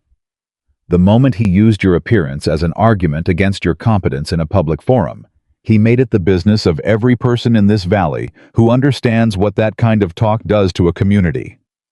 He met her eyes. "This is not me rescuing you. This is me standing in a room and saying something that needs to be said. You can say your part, I'll say mine." Clara looked at him for a long time. "And what is your part?" she said. He held her gaze. "That a woman who has built a school in 6 weeks with her own hands, who has managed contractors and suppliers, and a town full of people who underestimated her, who has done all of it with more competence and more integrity than most men I know, that woman does not need Thomas Reed to evaluate her fitness for anything." She felt the words land in her chest with a force that she had not been prepared for. "You're sure?" "Sure," she said. "I've never been more sure of anything in a long time," he said. She looked away. She needed a moment, just a moment, to manage what had happened to her face. When she looked back, she had it under control, but he had seen it, she knew, because he saw things with the quiet attention of a man who has spent years watching the world from a careful distance and has therefore become very good at seeing. "All right," she said. "We'll both go." The council meeting was on Thursday. In the 2 days between, the town did what small towns do when they sense a confrontation approaching. It divided. Not dramatically, not with declared positions or drawn lines, but in the way of water finding low ground, the natural sorting of people toward the sides they had always privately occupied. The people who respected Clara's work at the school and had been quietly troubled by the way things were going, sat up a little straighter. The people who had long deferred to Thomas Reed looked to him for cues and found him, for the first time in recent memory, visibly working at something rather than simply presiding over it. Reed paid a visit to William the morning before the meeting. William was at the ranch when Hector came to tell him Reed's buggy was at the gate, and he walked out himself to meet it, which was a choice.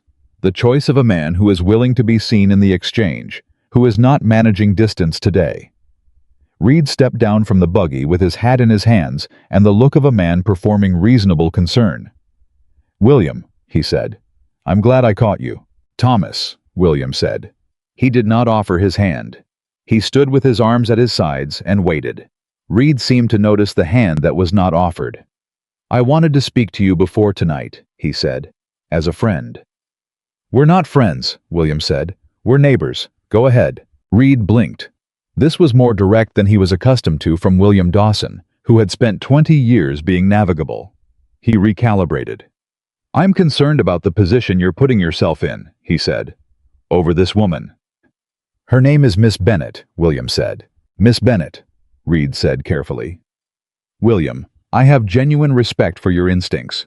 You've built something real here, a real legacy, real standing in this community. I would hate to see that compromised by misplaced loyalty." "Misplaced," William said. "She's a stranger here. She came from somewhere she was asked to leave. She was let go because she taught ideas the board found inconvenient," William said. "That's not the same as being asked to leave." "From your perspective. It's also from the perspective of facts," William said. He looked at Reed without anger, without any visible emotion whatsoever, which was somehow more formidable than anger. "Thomas, I've known you a long time. I've watched how you operate. I've worked around it for years because I believed that open conflict in a small town cost more than it was worth." He paused. "I've revised that position." Reed's jaw tightened. "You're making a mistake." "Perhaps," William said. "It'll be mine to make."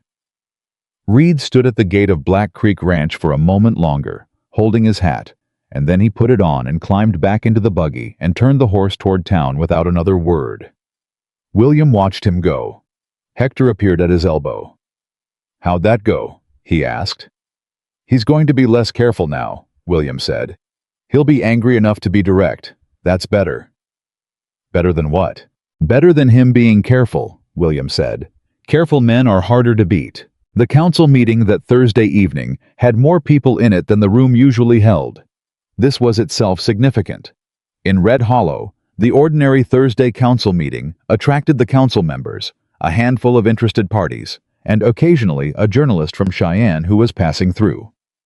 The room that evening held nearly every adult in the valley who could get to town before dark, pressed into the benches and along the back wall and filling the doorway. And the specific quality of the attention in that room was the quality of people who have come to see something happen and are not entirely sure what it will be. Clara came in through the front door with Silas and Edgar Pruitt on one side, and Mrs. Hofstede, who had, upon hearing the full details of what Reed had said at the private meeting, switched sides with the decisive efficiency of a woman who knows when the moral arithmetic has clarified, on the other.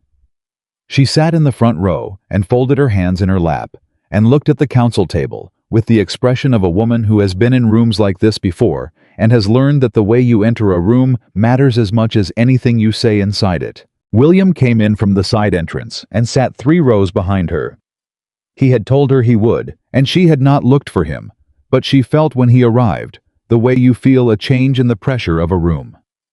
Thomas Reed was at the council table already, composed, his hands folded, the picture of a man on familiar terrain. Mayor Aldrich called the meeting to order. The first 20 minutes were ordinary business. Drainage reports, a dispute about fence lines, an update on the postal route. Clara sat through all of it without moving. Silas, beside her, was less patient. She could feel him restless in his seat. But she touched his arm once, lightly, and he settled. When Reed raised his hand to speak, the room changed temperature. He stood with the ease of a man who has stood in this room many times and spoken with authority many times, and he began in his customary way, reasonably, carefully, with the measured delivery of a man who wants his concern to appear as a community interest rather than a personal one. "I want to raise the matter of the school project," he said. Specifically, some questions about how the project has been funded and the appropriateness of certain arrangements that have come to light. He detailed the lumber contribution from Black Creek Ranch. He detailed the labor provided by the Pruitt brothers at what he called unclear compensation.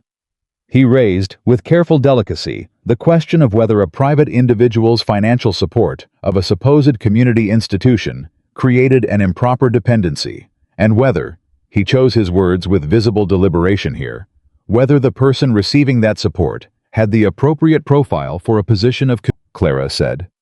She had not stood. She had simply spoken from her seat, her voice clear and carrying, and the room went quiet, because the room understood that this was the beginning of the part they had come for. Mayor Aldrich looked at her. "Miss Bennett, you'll have the floor." "I'd like to ask Mr. Reed to clarify what he means by profile," Clara said, still seated, still composed, her hands still folded. "Because I've heard that word used to describe many things, and I want to make sure we're all understanding it the same way."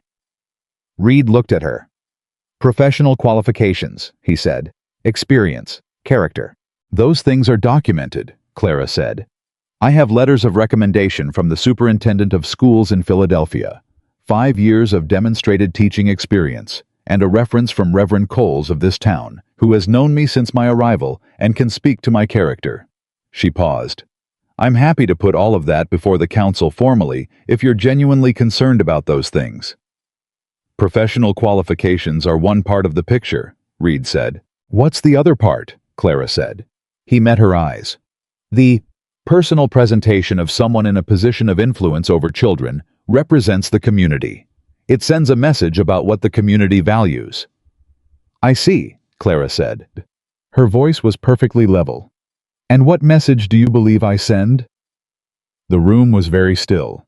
Reed made a gesture that was designed to seem like reluctance.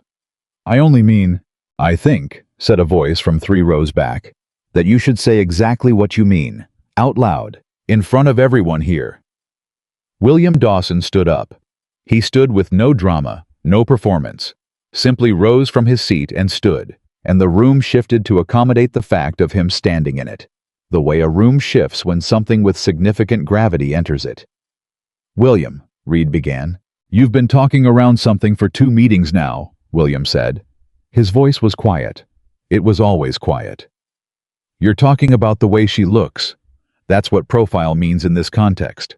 Say it plainly, or don't say it at all, because this room is full of people who deserve a plain conversation."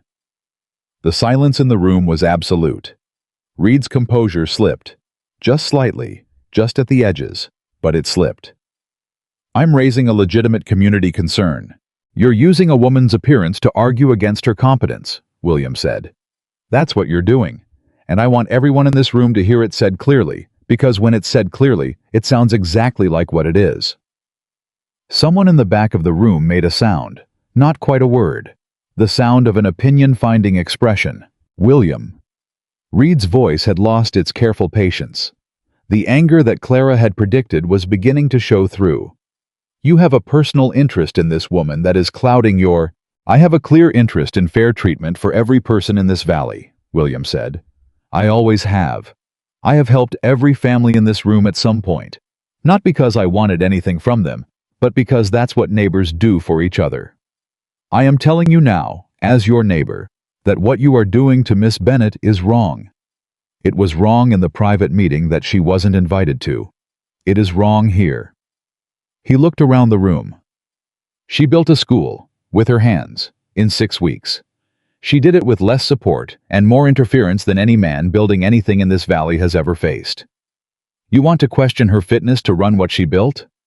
Then question it on the basis of her work, not the basis of her body." The room erupted, not into chaos, into the dense, layered noise of many people talking at once, which in a small community is its own kind of statement.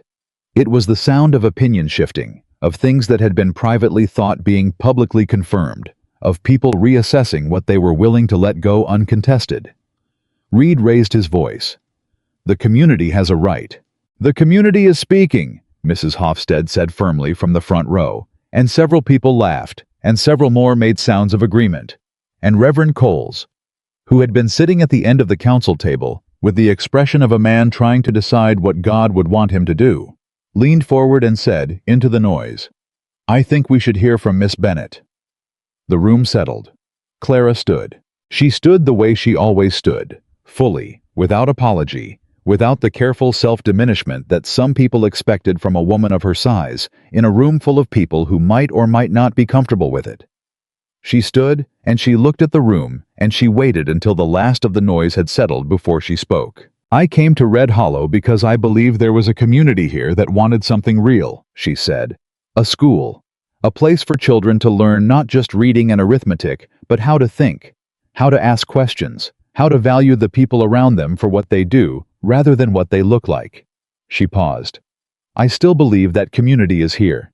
I can see it in this room tonight." She looked at Thomas Reed. "Mr. Reed, I understand that you see me as a problem.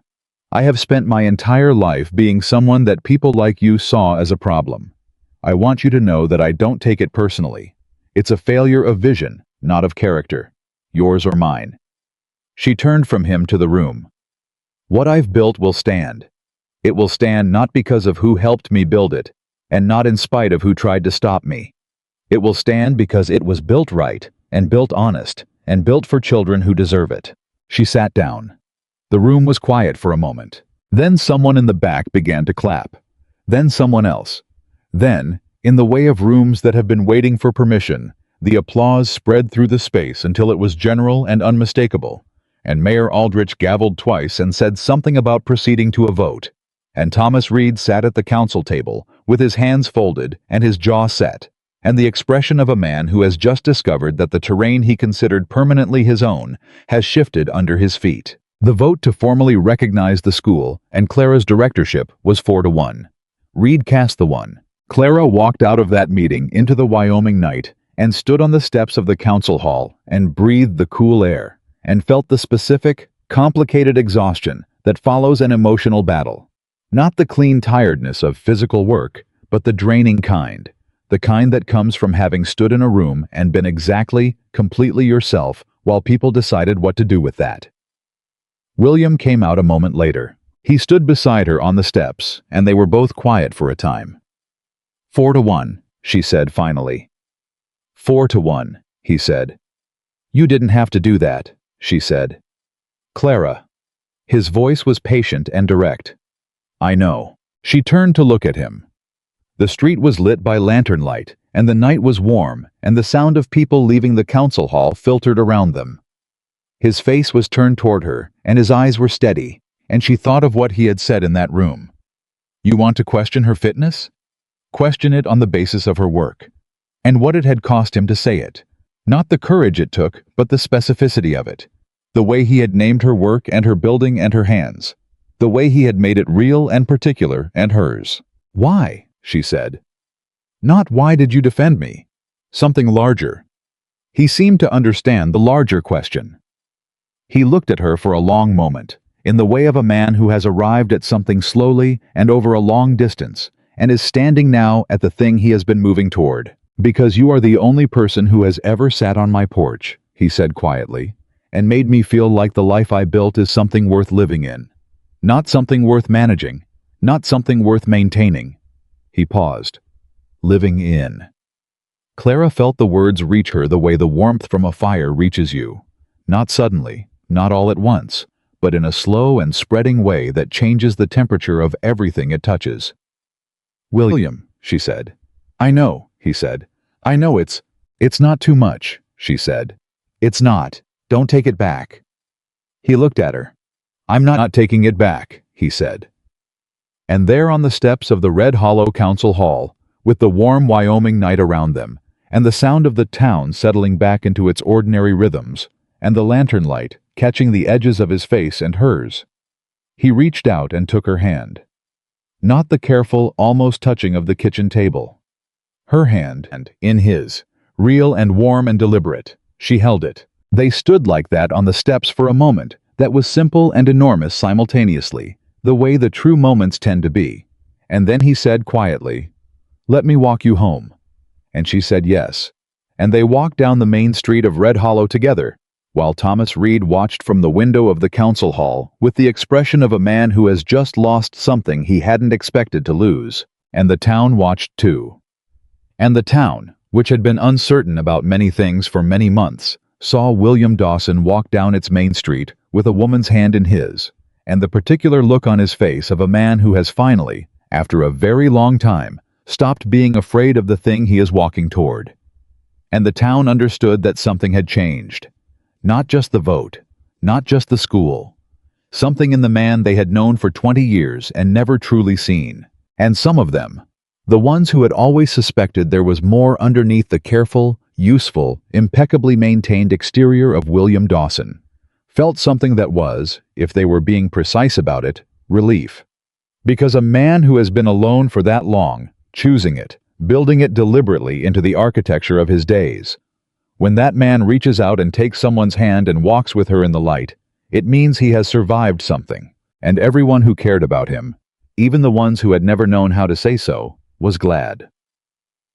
The morning after the council meeting, Red Hollow woke up different. Not loudly different. Not the kind of different that announces itself. The quieter kind. The kind that lives in the way people greet each other on the street, in the slight adjustment of who makes eye contact with whom, in the small recalibrations of a community that has witnessed something and is now deciding what to do with what it saw. People who had spent months deferring to Thomas Reed's version of things found, in the light of the following morning, that the version had developed visible cracks. People who had privately admired Clara's work at the school, but had not said so publicly, discovered that saying so had become, overnight, considerably more available as an option. Thomas Reed opened his mercantile at the usual hour and stood behind his counter with his usual expression and said nothing about the previous evening to anyone who came in. This itself was a statement.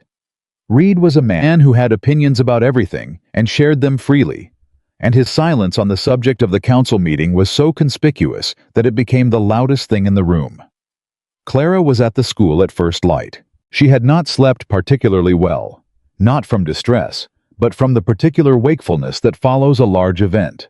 The mind still moving through what happened, still processing the shape of it. She lay in the room she rented from Mrs. Hofstede's neighbor, and looked at the ceiling, and thought about the meeting, and William's voice in that room, and the way he had said question it on the basis of her work, and the feel of his hand around hers on the steps. She had been alone for a long time. She had not thought of it as a wound exactly, more as a condition, the weather of her particular life, something to be managed and worked with rather than resisted. She had filled the condition with purpose, with the school, with the forward movement of building something, and the filling had been genuine. She was not a person who deceived herself about the difference between genuine and performed. The work was real. The purpose was real. The satisfaction of it was real. But so was the other thing. The thing that had been growing in her chest since a man put building plans in her hands and called her competent without making it a compliment, since he sat on his porch and talked about his mother's humming, since he said, "I want to say true things instead of useful things," in a voice that sounded like something speaking for the first time after a long silence. She got up before the sun was fully up and went to the school and worked on the interior framing of the classroom benches, because there was always work to do, and work had always been the thing that helped her think clearly. Silas arrived at 7:30 and found her already covered in sawdust and said nothing about the previous evening either, which she appreciated, because she was not ready to talk about it yet. He picked up where she had left off on the bench framing, and they worked together in comfortable quiet for an hour, before he said, without looking up from his measurement, 4-1. 4-1, she agreed. Reed looked like a man who bit something sour, Silas said. He'll recover, Clara said. Men like that always do. Maybe, Silas said. He looked up at her then, the measuring stick in his hand, the particular expression of a man who has something he wants to say and is assessing the right moment. But I don't think he recovers from last night the same as he was before. Something shifted. He paused. Dawson did that, standing up and naming it plainly like that. In this town, with these people, that mattered more than a vote. Clara held Silas's gaze. Yes, she said. It did. They went back to work.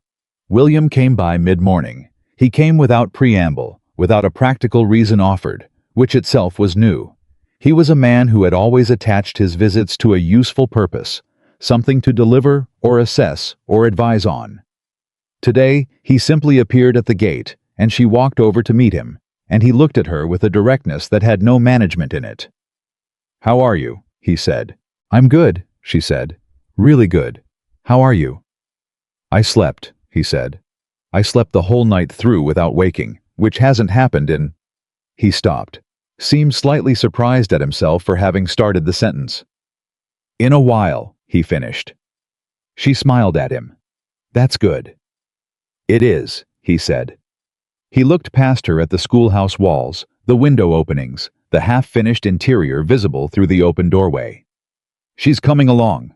"She is," Clara said. "Another week on the interior, and we'll be ready for the first students." Something in his face shifted. Not surprise exactly, but a kind of pleasure, genuine and unguarded. "That fast?" "I've been working mornings since before the Pruitts arrive," she said. He looked at her. "You're going to run yourself into the ground," he said. And he said it not as criticism, but as concern. The specific concern of a man who is beginning to have a personal stake in someone's well-being. "I rest when it's done," she said. "That's what I used to say," he said. "Did it work?" He paused. "No," he said. She laughed. A real laugh, unself-conscious, the kind she did not always allow herself in public. And he smiled at her.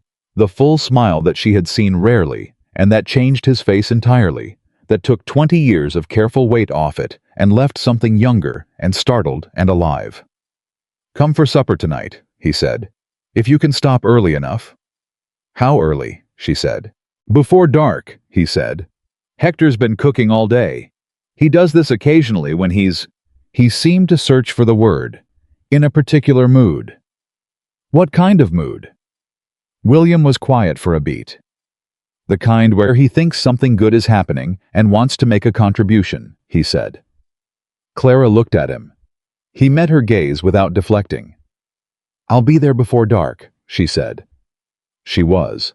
Hector had made a meal that was significantly more elaborate than anything a ranch bunkhouse cook produced on an ordinary evening. There was roasted chicken and potato and something with corn that had clearly required time and intention, and the table in the kitchen of the ranch house was set for 3, which told Clara something about Hector's position on the matter of her and William's developing situation that made her feel, unexpectedly and warmly, like she was already known here. Hector ate with them and spoke when spoken to, and contributed occasional dry observations about ranch life and local history that made Clara laugh and made William look at Hector with the expression of a man noting that his foreman had qualities he had underestimated. After the meal, Hector produced coffee and then disappeared into the back of the house with the tactful efficiency of a man who knows when his presence is no longer the point. The kitchen was warm. The coffee was good. Outside, the Wyoming night had come in clear and full of stars. "I've been thinking," William said, his hands around his cup, "about what comes next." Clara looked at him. "For the school?" "No," he said. He met her eyes. "For us." The word us settled between them with a weight that was not heavy but was very real. The weight of something named for the first time, something that had existed in the unnamed space between them for weeks and was now sitting at the kitchen table with them in the open light. Clara held his gaze. "What have you been thinking?" she said carefully. "That I'm not—" He stopped. Tried again. "I've been a solitary man for a long time, and I don't have experience with—" Another stop. He set down his cup. "I'm going to say something, and I want you to tell me honestly what you think of it." "I always tell you honestly what I think," she said. "I know," he said. "That's why I'm telling you." He looked at her steadily. "I would like to court you properly, if that's something you want. I know I'm not the obvious choice. I'm a man who's been closed off for longer than I can justify, and I have habits I don't fully know how to change, and I'm going to do things wrong regularly while I'm learning to do them right." He paused. "But I mean it seriously. I want you to know that. I don't say things I don't mean seriously." Clara held his gaze for a long, still moment. He was watching her with the full, unmanaged attention of a man who has said the most vulnerable thing he knows how to say, and is now waiting to find out what happens next. And in his face, she could see the particular courage it had taken. Not the council meeting courage, not the facing down Thomas Reed courage, but the other kind, the quieter kind, the kind that has no audience and no applause, and costs more than either. "I know you don't," she said. "Clara?" "Yes," she said. He blinked. "Yes, what?" "Yes to what you asked," she said. "I'd like that. To be courted properly by a man who means things seriously." She held his gaze. As long as he understands that the woman he's courting is also going to mean things seriously, and is not going to become smaller or quieter or more convenient because it would make the arrangement easier. Something shifted in his face that was profound and immediate. "I would not want you to," he said. "Good," she said. "I would not want you to be anything other than exactly what you are," he said, and the directness of it, the simple completeness of it, no caveat, no qualification, no except, arrived in her chest with a force that she had not prepared for and did not try to hide. She looked away for just a moment. Then she looked back. "Then we understand each other," she said. "We do," he said. He reached across the table, and this time he took her hand properly. Not the careful placement of palm on table, not the almost touching on the steps. He took her hand in his and held it, and she felt the roughness of it, the work-worn warmth of a man's hands that have spent decades doing honest things, and she thought, this is what it feels like.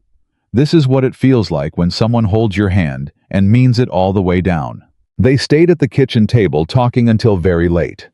About small things and large things, the way people talk when they are discovering they can talk. When the discovery of a person's mind is new enough that every direction holds something worth following. She told him things she had not told many people. He told her things she suspected he had never told anyone. The night went on outside, and neither of them noticed its passing in the way that time stops being measured when you are inside something real. When she finally stood to leave, he walked her out into the clear night, and at the gate, he held her hand still for a moment before releasing it, and he said, "I'll ride to town in the morning. I want to speak to Mayor Aldrich about the school's formal charter. It should be in writing, officially recognized, not just voted on." "You don't have to do that," she said. "I know," he said. "I want to." "William," she said, "you don't have to protect me by making things official." "I'm not protecting you," he said. "I'm making sure that what you built can't be undone by one bad council meeting." He paused. "There's a difference." She looked at him in the starlight. "You're learning," she said softly. "Trying to," he said. She squeezed his hand once, then she walked home. The complication arrived 3 days later in the form of a letter. It came addressed to Clara from a name she recognized, a member of the Philadelphia school board who had, she had always believed, been genuinely sorry about how things ended. The letter was 2 pages. She read it at the kitchen table in Mrs. Hofstede's neighbor's house with the morning coffee going cold beside her, and her face very still, and her eyes moving through it twice. Then she sat with it for a long time. The letter was an offer. The board had a new superintendent, someone who had heard about her work and her ideas and was, apparently, actively building a new kind of curriculum committee. They wanted her back, not as a classroom teacher, as a curriculum director, a position she had spent 5 years quietly believing she deserved and never been offered. It came with a salary that was 3 times what any school directorship in a frontier town could provide, and an apartment in the city, and the particular prestige of a title with real institutional power behind it. She sat with the letter for most of the morning. Then she folded it and put it in her coat pocket and went to the school. She did not tell William that day, or the next. She told herself she was thinking, which was true. She told herself she needed to be certain of what she wanted before she spoke, which was also true. She did not examine too closely the third reason, which was that she was afraid of what his face would do when she told him, and she was not ready to see it yet. But she was Clara Bennett, and she had never in her life chosen avoidance over honesty for long. On the 4th day, She rode to Black Creek Ranch in the early afternoon. William was in the yard when she came through the gate, and the moment he saw her face, he went still. "What happened?" he said. For the second time, not a question. "Nothing bad," she said quickly. "Nothing bad has happened. I need to tell you something." He came to her. Not to the gate. To her, closing the distance between them in the unhesitating way of a man who has decided that distance is no longer his default. He stood in front of her and looked at her face with the full, careful attention he gave to things that mattered. "Tell me," he said. She told him about the letter. She told him plainly, the whole of it. The position, the salary, the title.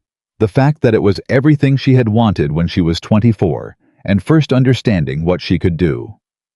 She watched his face as she spoke. He listened without interrupting. His expression was controlled, but not closed. She could see him receiving the information, processing it, doing the honest work of a man trying to understand something rather than immediately react to it. When she finished, he was quiet for a moment. "What do you want to do?" he said. She looked at him.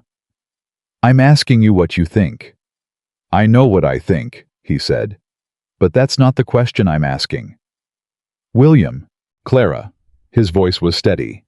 "I'm not going to be the reason you don't take something you've earned. That's not—" He stopped. His jaw tightened slightly. "That's not who I want to be for you. If you want that position, if it's what you've worked toward, then you should know that telling me won't change my support for you taking it."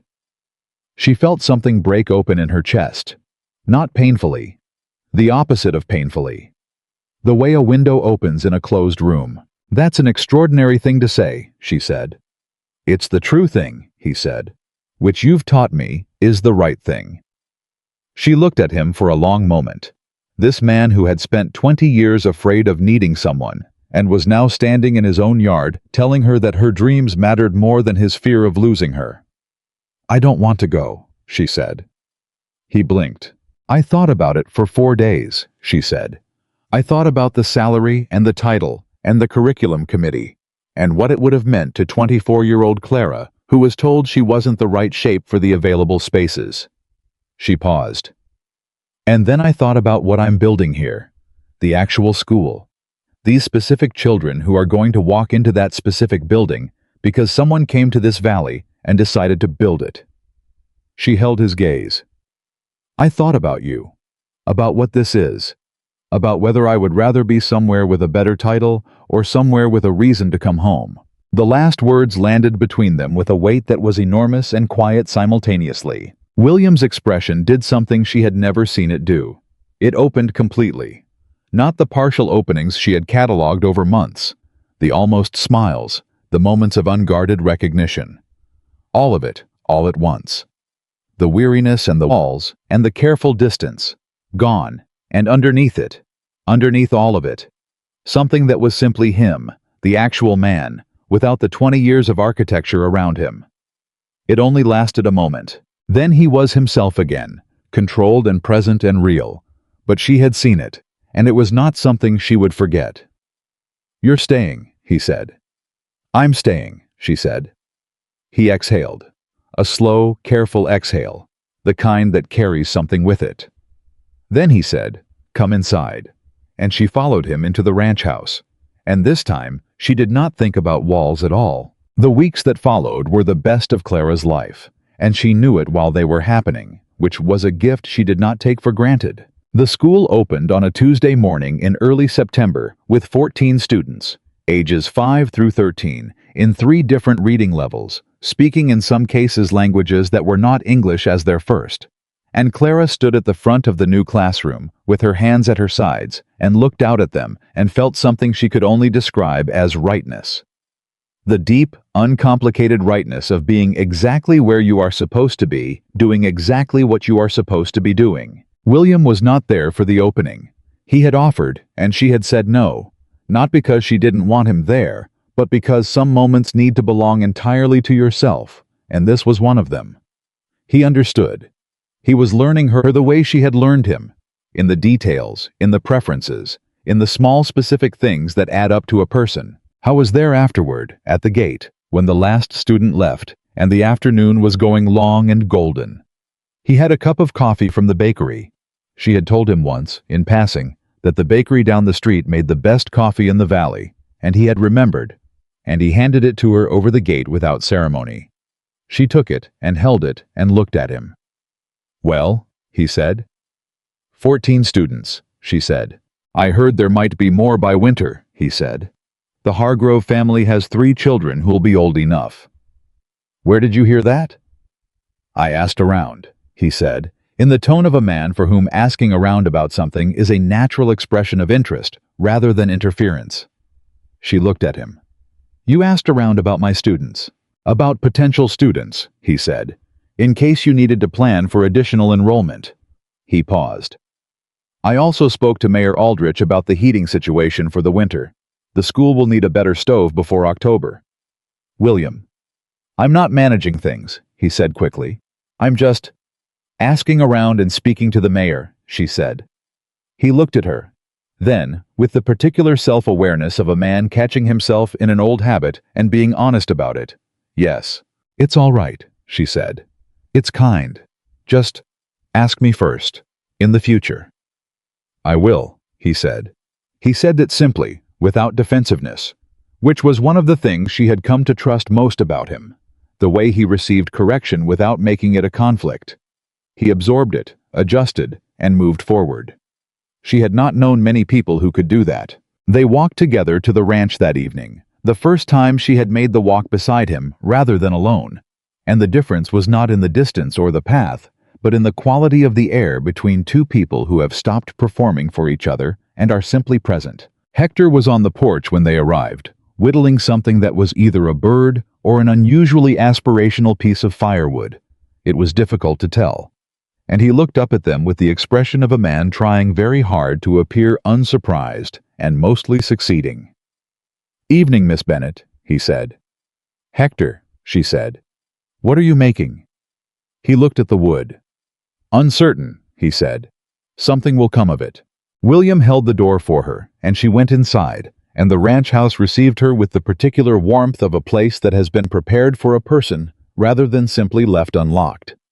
She noticed the chair. It was her chair, not literally hers, but the chair that had become hers through the repetition of visits.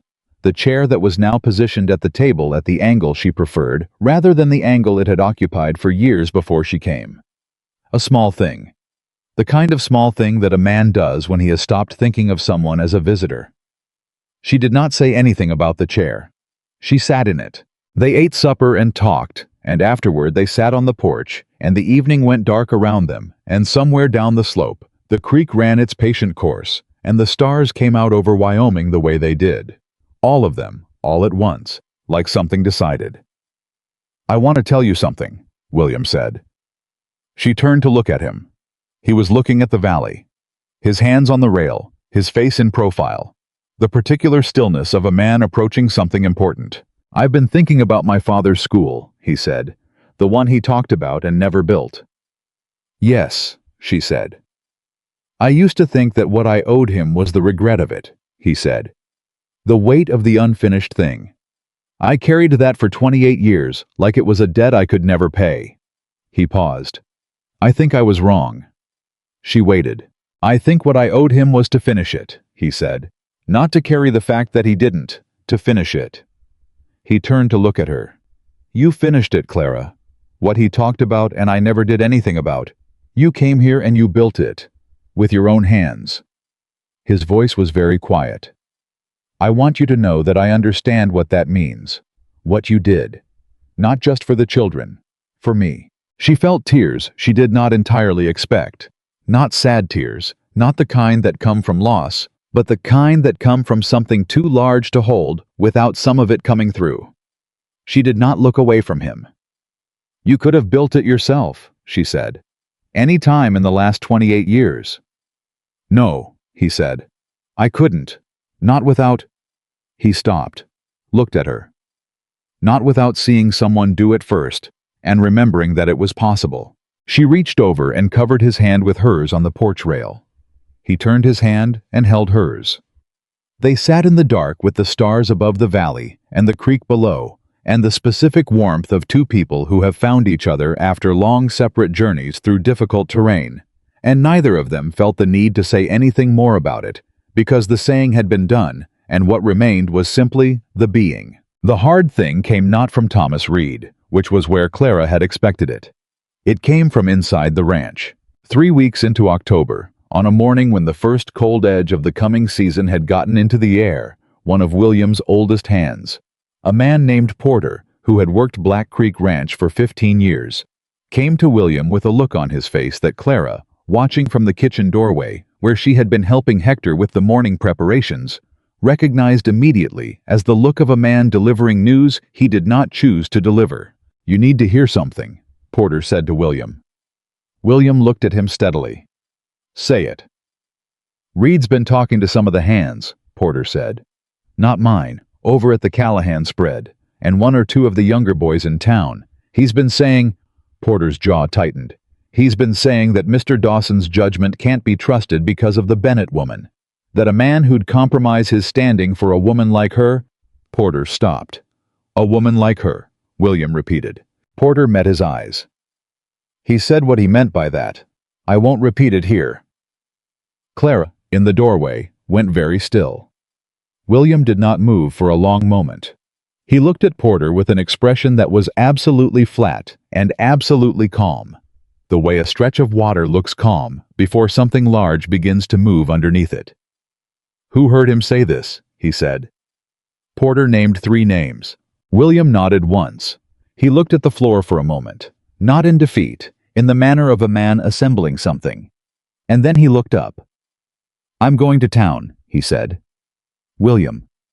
Clara came forward from the doorway. He turned to look at her, and she held his gaze. "You go to him angry. You give him what he wants. A scene. Something to point to." His jaw was tight. "He's talking about you." "I know what he's doing," she said. She walked to him, and she lowered her voice, not because she was ashamed, but because this was between them. "And I know why. He lost the vote, and he lost the room, and he's doing what men like that do when they lose those things. He's going after the person they think is the weak point." She looked at him. "Don't be angry about that. Be smarter than it." He looked at her. The control in him was visible, the deliberate management of something that wanted to go in a different direction. "He said things about you that—" he started. "I have been hearing things said about me my whole life," she said steadily. "Things about my body and my size and my fitness for the spaces I was trying to occupy. I am still here. I am still building the thing I came to build." She held his gaze. "The way you answer him is not a confrontation. The way you answer him is to keep building alongside me. That's what he can't manage. That's what costs him everything." William looked at her for a long moment. Then he exhaled. "You're right," he said. Not easily. The words came from a man who had wanted to do something more immediate and was choosing something more lasting instead. "I know I am," she said. Something shifted in his face, something that was almost, but not quite, a smile. "You're very certain of a lot of things," he said. "I am," she agreed. "Is that a problem?" "No," he said. He looked at her steadily. "It's one of the finest things about you." Porter, standing several feet away and doing an admirable job of appearing to be somewhere else, made a small sound that was not quite a cough and not quite a comment. Clara kept her eyes on William's. "We'll go to town together," she said. "And we'll stop at the school and you'll see the new reading primers that arrived yesterday, and then we'll have coffee at the bakery, and people will see us doing exactly that, just that, and that will be the answer." He studied her. "That's your plan." "That's my plan," she said. He considered it. "All right," he said. They went to town together. They stopped at the school. She showed him the primers, the new curriculum books, the carefully organized shelves, the reading corner she had built with a bench and good light, and he looked at all of it with the attentive pleasure of a man who is seeing something he values exist in the world. He ran his hand along the spine of one of the books, the way you touch something real to confirm its reality. "Martin Pruitt would have liked this," he said softly. "Tell me about him," she said. "Silas's father." And William talked, really talked, about a man he had known for decades, about the things Martin Pruitt had built in this valley, and what his hands had known, and what his sons had inherited from him. And Clara listened with the specific quality of attention she gave to things that mattered, and in the schoolhouse that her own hands had built, in the town where she had arrived a stranger. The morning went on around them easy and right. At the bakery, 3 people came to their table, not to Thomas Reed's version of them, to them as themselves. Mrs. Caldwell asked about enrollment. The blacksmith's wife asked if she was still looking for more books. A rancher named Holt, who had 2 daughters and had said nothing publicly until this moment, sat down uninvited, ordered himself a coffee, and told Clara directly that his girls would be starting at the school after Christmas, and that he was glad it existed and had been glad since it first went up. William sat beside her and drank his coffee and said little, and his presence was not the presence of a man managing the situation, but the presence of a man who is simply there, beside someone, in the ordinary daylight of an ordinary morning, and the ordinariness of it was itself the statement. Reed heard about the bakery visit before noon. Clara learned this from Mrs. Hofstede, who seemed to have an intelligence network that would have impressed a military general. She told Clara over tea that afternoon with the particular satisfaction of a woman who has chosen the right side of a conflict and is watching that choice prove itself correct. "He's losing the room," Mrs. Hofstede said. "He's been losing it since the council meeting, and he's been making it worse every day since." "He won't stop," Clara said. "No," Mrs. Hofstede agreed. "Men like that don't stop. They just find new directions." She looked at Clara. "Are you frightened?" Clara thought about it honestly. "No," she said. "I've been frightened of bigger things than Thomas Reed." She paused. "I'm watchful. There's a difference." Mrs. Hofstede nodded slowly. "You and William Dawson," she said, in the tone of a woman reflecting on something she finds remarkable. "I would not have predicted that combination." "Neither would I," Clara said. "Is it—" Mrs. Hofstede paused, choosing her word. "Is it good?" Clara thought about the chair at the table, about the coffee over the gate, about his hands on the porch rail and the creek below and the stars above Wyoming, about a man who had said, "I want to say true things instead of useful things," and had meant it and had been learning ever since how. "It's the best thing I know," she said simply. Mrs. Hofstede smiled. It was not her social smile, the one she used at committee meetings and public functions. It was something realer than that. "Good," she said. "About time this valley had something like that in it." Clara walked back to the school in the afternoon light and stood inside the building that she had built and looked at the primers on the shelves and the bench in the reading corner and the window through which the light came in. At an angle she had calculated specifically for the afternoon reading hour, and she felt the weight of everything that had led her here. The dismissals, and the redirections, and the years of being told she was the wrong shape for the available spaces. And she felt it not as a wound, the way she sometimes had, but as a path. The specific, necessary path that had brought her to this valley, and this building, and that man, and this moment. She heard the gate. She turned. William was at the doorway, hat in his hand, the October light behind him. "I have something to ask you," he said. She looked at him. He came into the schoolhouse, her schoolhouse, the one he had helped her build without ever pretending it was his. And he stood in front of her, and he looked at her the way he had looked at her on the porch of the council hall, with nothing managed and nothing held back. "I'm not going to do this wrong," he said. "I've done too many things wrong for too long to afford to do this wrong." Her heart was very still in her chest. "What are you asking?" she said. He looked at her steadily. "I'm asking whether you'd be willing to make this permanent," he said. "Whether you'd be willing to build something here that isn't just the school. Whether—" He stopped, took a breath. "Whether you'd marry me, Clara. Not because you need me to, because you don't need me at all, and that's one of the most remarkable things about you. But because I—" His voice went quiet. "Because I have spent 20 years telling myself I was better alone, and I have spent 5 months learning that I was wrong. And I don't want to spend another year of my life not asking you this question." The schoolhouse was very quiet. Clara looked at him, at his face with nothing hidden in it, at his hands holding the hat, at the eyes that were tired no longer because they were afraid, but because they had been working hard at something new and were finding it worth the effort. She thought about the woman who had stepped off the stage in June with 2 suitcases and a plan, and the certainty that she was heading toward something, though she had not known what. She thought about what she had expected and what she had found instead, and how the thing she had found was so much larger than what she had expected that she could not have imagined its shape. She thought about being alone for a long time and choosing to fill the aloneness with purpose, about how purpose was not the same as a life, about how you could build something real and true and necessary and still feel, at the end of the day, the particular kind of empty that no achievement fills. She thought about a man who had said "I was afraid" in a voice that sounded like something speaking for the first time. "Yes," she said. He exhaled. It was such a simple sound, such a human sound, the exhale of a man who has been holding something for a very long time and has finally been given permission to set it down. He reached out and took her hands in his. Both of them. Warmly and fully, the way you hold something you are not going to let go of. "Yes," she said again, because once did not feel like enough.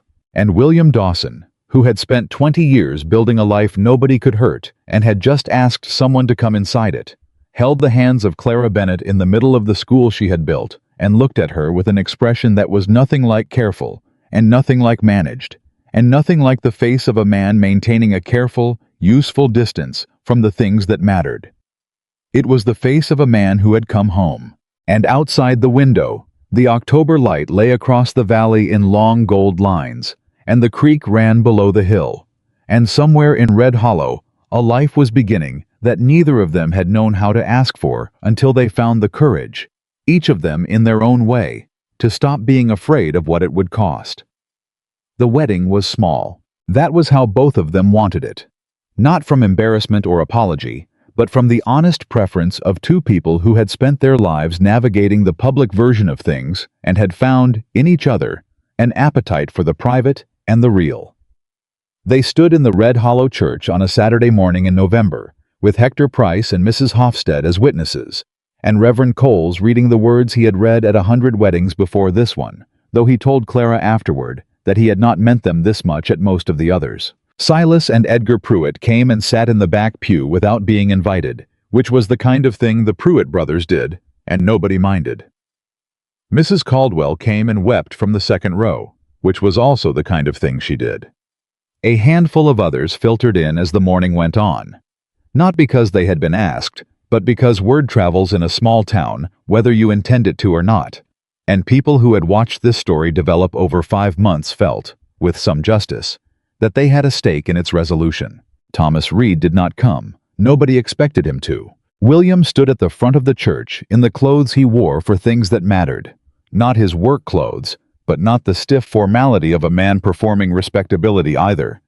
And when Clara came through the door on her own, because she had no one to give her away, and had decided she didn't need anyone to give her to anyone, since she was capable of arriving on her own terms, he watched her walk toward him, with an expression that Hector would describe later, to anyone who asked, and some who didn't, as the look of a man seeing something he had stopped believing existed. She reached him. He took her hands. Reverend Coles began. When it came to the part where William was asked to speak his promise, he said the words that had been said in this church 100 times, and he said them in his own voice, which was quiet and even and absolutely certain. And Clara heard in that voice every true thing he had said to her since the evening on the porch when he had told her he was afraid. And she understood that this was the completion of that sentence, the one he had started months ago in the dark and was finishing now in the light. When she spoke her own promise, her voice did not shake. She had not expected it to. She said the words and meant them the full way down, and she looked at him while she said them, and he looked back. Reverend Coles pronounced them married.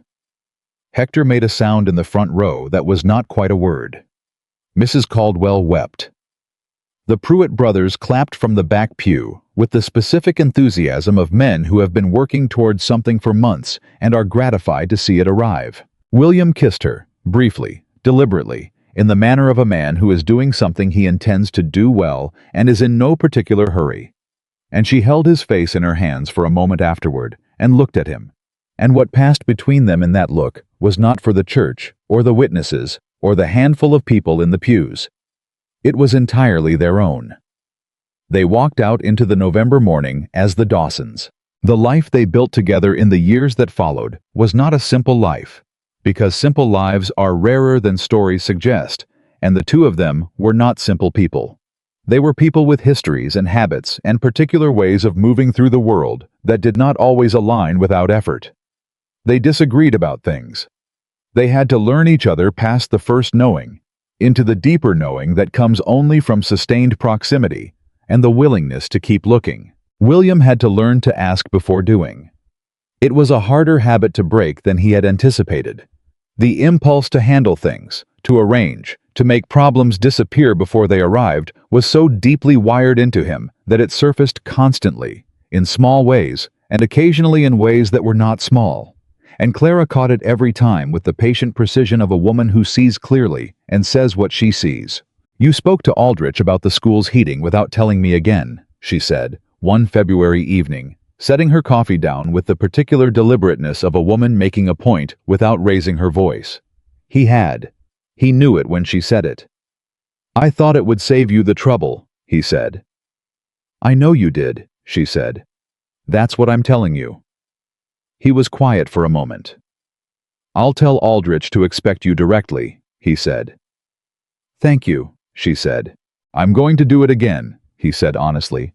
"Not intentionally, but I'm going to do it again." "I know," she said. "And I'm going to tell you again. That's what we're doing." He looked at her across the table with an expression that was fond and frustrated simultaneously, in the way of a man who has found that being known by someone is more complicated and more necessary than he understood when he signed on for it. "All right," he said. "All right," she agreed. They went to bed.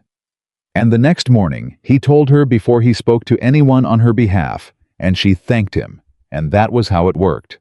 Not perfectly, not without the friction of two people occupying the same life, but honestly, which was the thing they had both agreed from the beginning to insist on. Clara had her own adjustments to make. She had spent so long being entirely self-sufficient that accepting help, real help, offered freely, from someone who was not doing it to establish a debt, was a thing she had to practice. She caught herself sometimes, in the middle of a problem, working through it entirely alone by instinct, before remembering that she did not have to.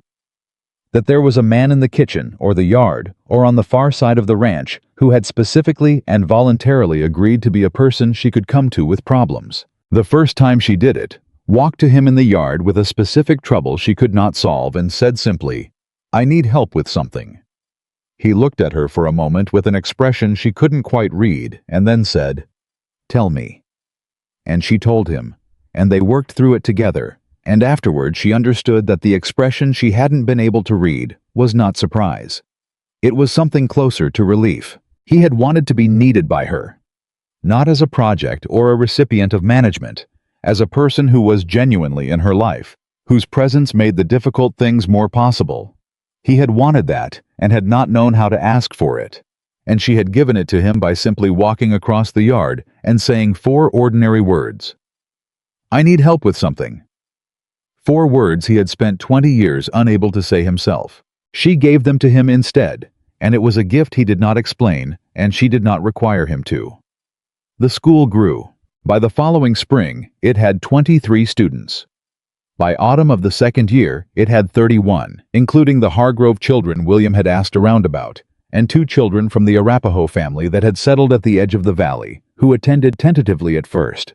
And then with the full, comfortable presence of children who have discovered that the person at the front of the room means what she says about everyone belonging there. Clara taught reading and arithmetic and the history of the country they lived in, including the parts that were difficult, and the parts that were uncomfortable, and the parts that certain parents in the community felt were unnecessary. She taught them with the same honest directness she brought to everything, and she had the support of a town council that had, in the year since the famous meeting, shifted enough in composition and in temperament that the lone dissenting vote had become genuinely lonely. Thomas Reed, for his part, had not left Red Hollow. He had contracted, though, not dramatically. He was not a man prone to public collapse, but in the way of a man whose particular brand of authority depends on unchallenged certainty, and who has had that certainty challenged once, clearly and publicly, in front of everyone who mattered. The mercantile still did business. The mill still ran. But the easy deference that had followed him for years did not follow him the way it once had, and he walked through his own town with the slightly diminished posture of a man who knows that the room's memory is longer than he would prefer. He and William existed in the civil, acknowledged distance of men who share a small community and have made their positions clear and have chosen, each in his own way, not to press the matter further. They spoke when they needed to speak. They did not seek each other out. It was the particular peace of two people who have reached the end of a conflict and found that living at a distance costs less than continuing to fight. Clara passed him on the street in March of the second year. A Tuesday morning, unremarkable, the kind of morning that is most of most lives. And he looked at her with an expression she had not seen from him before. Not the careful dismissal. Not the managed contempt of the council meeting. Something else. Something that might have been, in a different man, the beginning of a reckoning. She nodded to him. The nod of a woman who has made her peace with what he is and what he did and has chosen not to carry it forward, because carrying it costs her something she values more. He nodded back. And they went their separate ways in the morning light of Red Hollow, Wyoming, and that was that. Hector Price retired in the spring of the second year. Not because William asked him to, or because his health demanded it, but because he had been waiting. He told William plainly over the last cup of coffee of his last official morning, for the ranch to be in a condition that allowed him to stop worrying about it. "It's in that condition now," he said. He looked at William. Then he looked at the door that led to the kitchen where Clara was making breakfast. "In better condition than it's been in the whole time I've known you." "You're not wrong," William said. "I know I'm not," Hector said. "I haven't been wrong about much in my life. This I'm especially not wrong about." He moved to a small house at the edge of town that had been sitting unused since the Garrett family left, and he spent his retirement doing, as far as anyone could tell, exactly what he wanted, which was sitting on the porch in good weather and arguing with Silas Pruitt about the best way to build things, and occasionally appearing at the ranch when something needed doing that required a man with his particular experience, which William always paid him for, and which Hector always protested and then accepted. He came to Sunday dinner every week. That was not discussed and not arranged. It simply happened, the way things settle into pattern when they belong there. On a Sunday in the third year, sitting at the table that had been set for one person for decades and was now set for three. As a matter of course, Hector said, "Your father would have liked her." William looked up from his plate. Hector looked back at him steadily, in the manner of a man who has waited 3 years to say something and has finally determined that the moment is right. He would have liked her specifically, he said. The way she argues. The way she doesn't pretend a thing is easier than it is. The way she... He paused, choosing the word with the care of a man who uses few of them. "Sees you." Clara, across the table, was very still. William looked at his plate for a moment. When he looked up, his expression was the full, open expression she had first seen on the steps of the council hall, the one with nothing managed in it. "I know," he said quietly. "I thought you should hear it said," Hector said. Then he went back to his food with the satisfied air of a man who has discharged a responsibility he has been carrying for a while. Clara reached under the table and found William's hand. He held it for the rest of the meal. The letter from the Philadelphia board came again 2 years after the first one. Different superintendent this time. The previous one had moved on. But the same essential offer, refined and increased.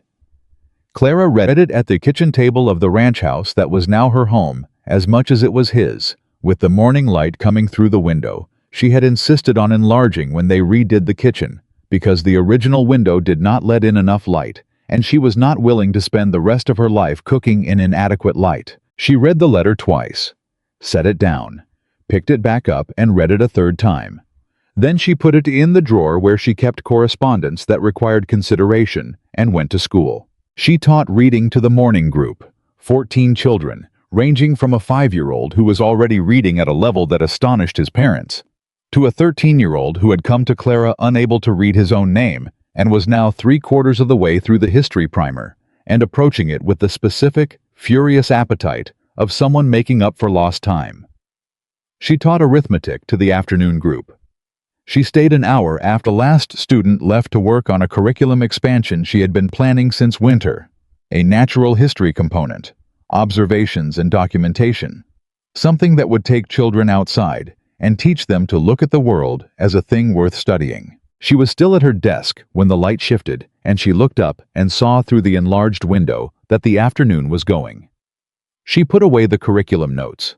She walked back to the ranch. William was on the porch when she came through the gate, which was unusual. He was not generally a man who sat on porches in the middle of the afternoon when there was work to do. He was sitting with his forearms on his knees and his hat in his hands, and when she came through the gate, he stood up and looked at her with the careful attention of a man who knows something is coming. "You got the letter," he said. "This morning," she said. "I saw it on the table before you got to it," he said.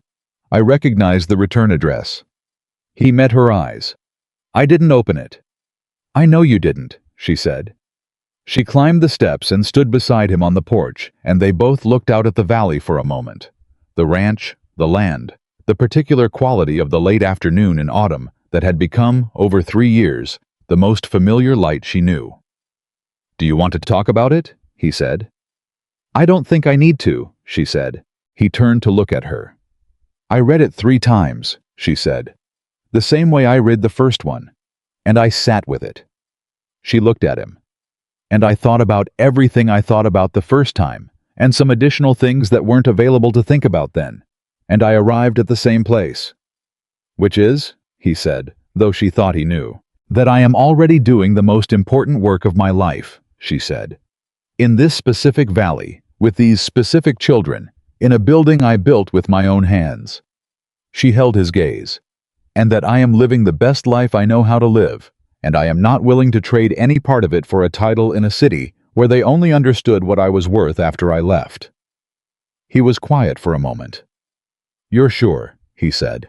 "William," she said patiently. "When have I ever been uncertain about a thing I'm certain about?" Something in his face unlocked. The particular warmth she had come to know as his version of laughter, the one that didn't always make it to the surface as a sound, but was always present in the eyes first. "Never," he said. "Then stop asking," she said. He pulled her against him. Not dramatically, not with the sudden force of stories, but in the quiet, certain way of a man who has learned to hold someone and means to keep holding them. She leaned into him, her head against his shoulder, and they stood on the porch of the ranch house that had been his parents' and was now theirs, while the valley went golden in the fading light. "I wrote back to them," she said. He looked down at her. "When?" "At the school, before I came home." She felt him absorb the word home without comment, though she felt also the way his arm tightened slightly around her when she said it. "I thanked them. I told them I had a school of my own." "How did that feel?" he asked. "Like the truest sentence I've ever written," she said. They stood on the porch until the light was gone, and the valley was dark, and the stars came out over Wyoming in the way she had come to love. All of them, all at once, like a declaration. That was the 3rd year. The 4th brought a harder thing. William's health was not a subject he raised, which was entirely characteristic of him, and so Clara learned about it the way she had learned many things about him. Sideways, through observation, through the small details that a person notices when they are paying the kind of attention that love requires. He tired more easily in the spring. She noticed it in March, a Tuesday morning when she came out to find him sitting on the fence rail watching his hands work the horses instead of working alongside them, which was not his habit. She watched him from the kitchen window for a moment before she said anything. Then she went out. "Your side is bothering you," she said. He looked at her. "Hector been talking?" "Hector has not said the word," she said. "You've been holding your left side when you think no one's looking for 2 weeks." He was quiet for a moment. "It's nothing," he said. "William," she said. The particular way she said his name, not angry, not afraid, not managing, was the way she said it when she needed him to stop performing and come back to the real conversation. He came back to it. It might be something, he said. She looked at him steadily. Her heart was doing something she did not allow to reach her face. How long? A few months, he said. Off and on.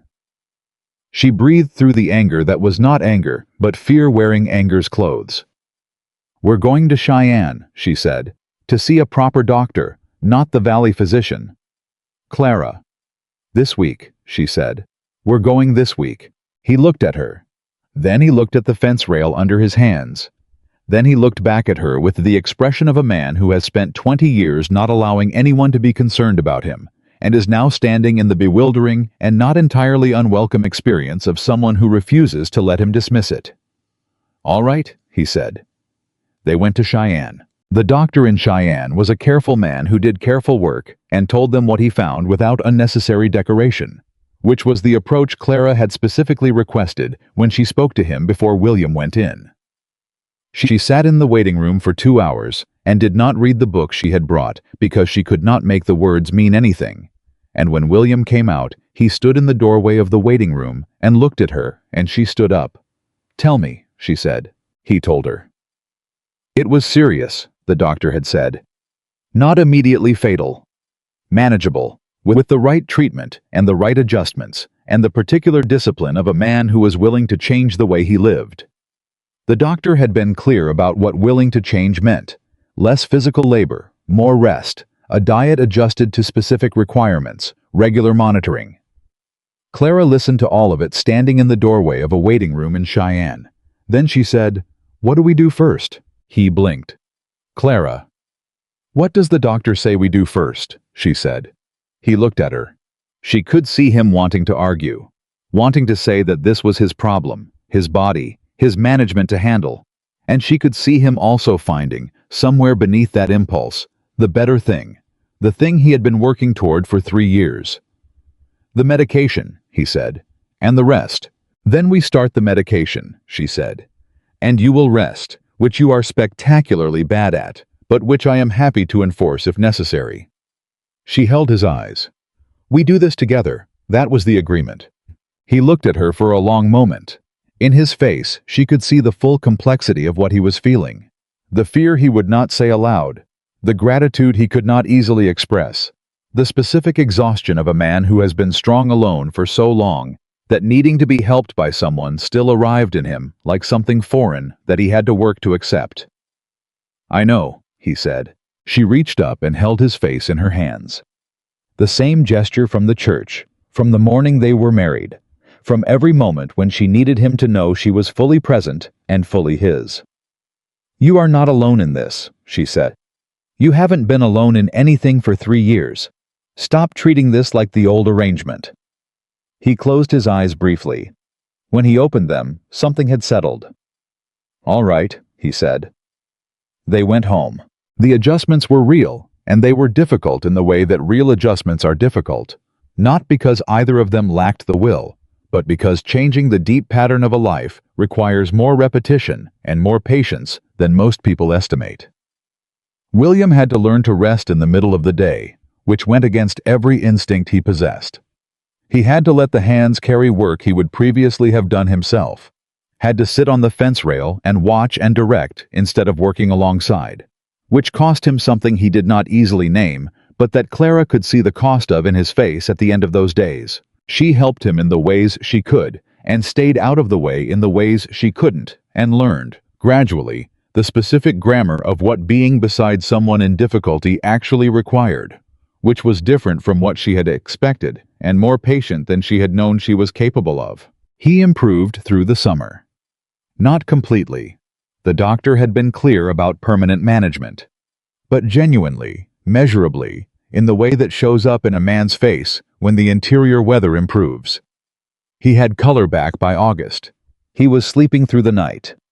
He was, by September, so thoroughly sick of resting that he was impossible to be around for approximately 2 weeks, which Clara endured with the specific patience of a woman who recognizes the return of someone's personality as a good sign, even when it is an irritating one. You're impossible, she told him, on the day he rearranged the barn without being asked, and then had to sit down for an hour and was furious about it. I know, he said. "It's enormously good to see," she said. He looked at her. Then he made the sound that was his version of laughter, the full version, the one that made it all the way to a sound. And she felt it in her chest, the way she felt all the full things, completely, warmly, without looking away. The fifth year brought the thing that neither of them had spoken of directly, but that had existed in the background of their life together with the patient quality of something waiting for its time. It came on a morning in April. Clara, standing in the kitchen of the ranch house with the light coming through the enlarged window she had insisted on, told him. He looked at her. She watched his face move through something. Not performance, not managed emotion, but the real thing, the full and human thing, moving through him the way water moves through a place that has been dry for a long time, finding every channel, reaching every corner. He sat down. She came and sat beside him, and they were quiet together for a moment, in the kitchen that had held his silence for 20 years before she arrived in it. And the morning light came through the window and lay across the table between them. "Are you all right?" she said. He looked at her. His eyes were bright in a way she had not seen before. "I don't know what this is," he said. His voice was rough at the edges. I don't have a name for what I'm feeling." "You don't need one," she said. "Clara." He reached out and took her hands in his, the warmth of them, the certainty of them. "I spent so long. I told myself that some things weren't going to be part of my life, that I had made my choices, and that the shape of things was fixed." He paused. "I believed that completely. For 20 years I believed it." "And now?" she said. He looked at her across the kitchen table of the house that was theirs, the house his parents had built, and that Clara had filled with light and books, and the specific, irreplaceable warmth of a woman who had arrived one summer with 2 suitcases and decided, against all reasonable expectation, to stay. "Now I know I was wrong about what was possible," he said. She held his hands. He held hers. The child born in November of the 5th year. A daughter, which neither of them had predicted, and both of them received with the stunned, grateful readjustment of people whose lives have exceeded their most careful plans, was named Margaret, for Clara's mother who had taught her to read before she was 4 years old, and Louise, for the grandmother William barely remembered, but whose hands he remembered clearly. Margaret Louise Dawson arrived in the world with her mother's eyes and her father's stillness and a quality of attention that Hector, when he met her 3 days after her birth, described as the most alarming thing about a person he had observed in a very long time, which everyone understood as the highest compliment he was capable of giving. William held her for the first time with the careful hands of a man who has spent a lifetime handling things that required gentleness, but has never handled anything that required it like this. He stood in the room with the morning light coming through the window and held his daughter and was very still. Clara watched him from the bed. She watched his face, the stillness in it, and underneath the stillness, the full weight of what he was feeling, moving through him without resistance, without management, without the architecture of protection he had lived inside for so long. He was simply present with it, all of it. After a long time, he looked up at Clara. "Thank you," he said. It was not adequate, and he knew it, and she knew he knew it.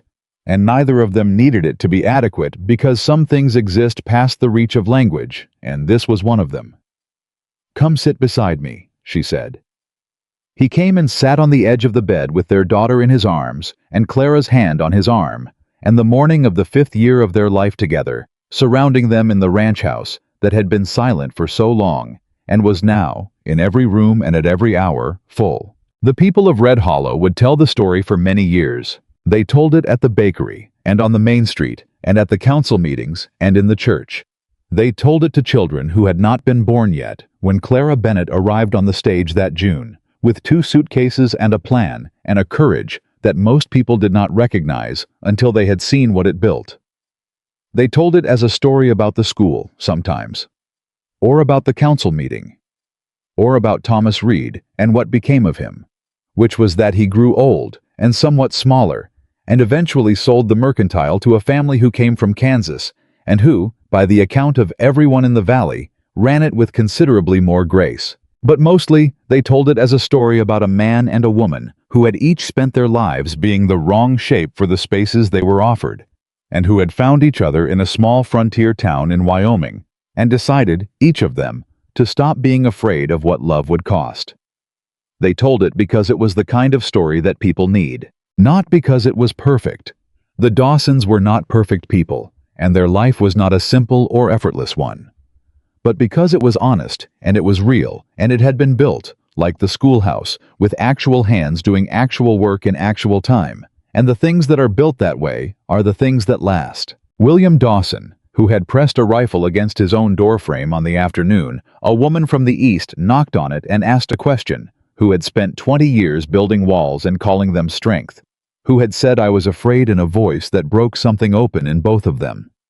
That man learned, in the years that followed, what Clara had always believed and had come west to prove. That the person who saves you is not always the one who repairs your broken pieces. Sometimes they are simply the one who makes you brave enough to stop hiding them. And Clara Bennett, who had arrived in Red Hollow, carrying nothing but 2 suitcases, and the particular courage of a woman who has been told she is the wrong shape for the available spaces, and has decided to build new ones. Clara Bennett found, in a valley at the edge of the Wyoming frontier, the thing she had not known she was looking for. Not a rescue, not a salvation, a home. A man who looked at her, fully, honestly, without flinching from what he saw, and said, "I would not want you to be anything other than exactly what you are," and meant it, all the way down. That was the truth of it, and the truth was enough, and the life they built on it was more than enough.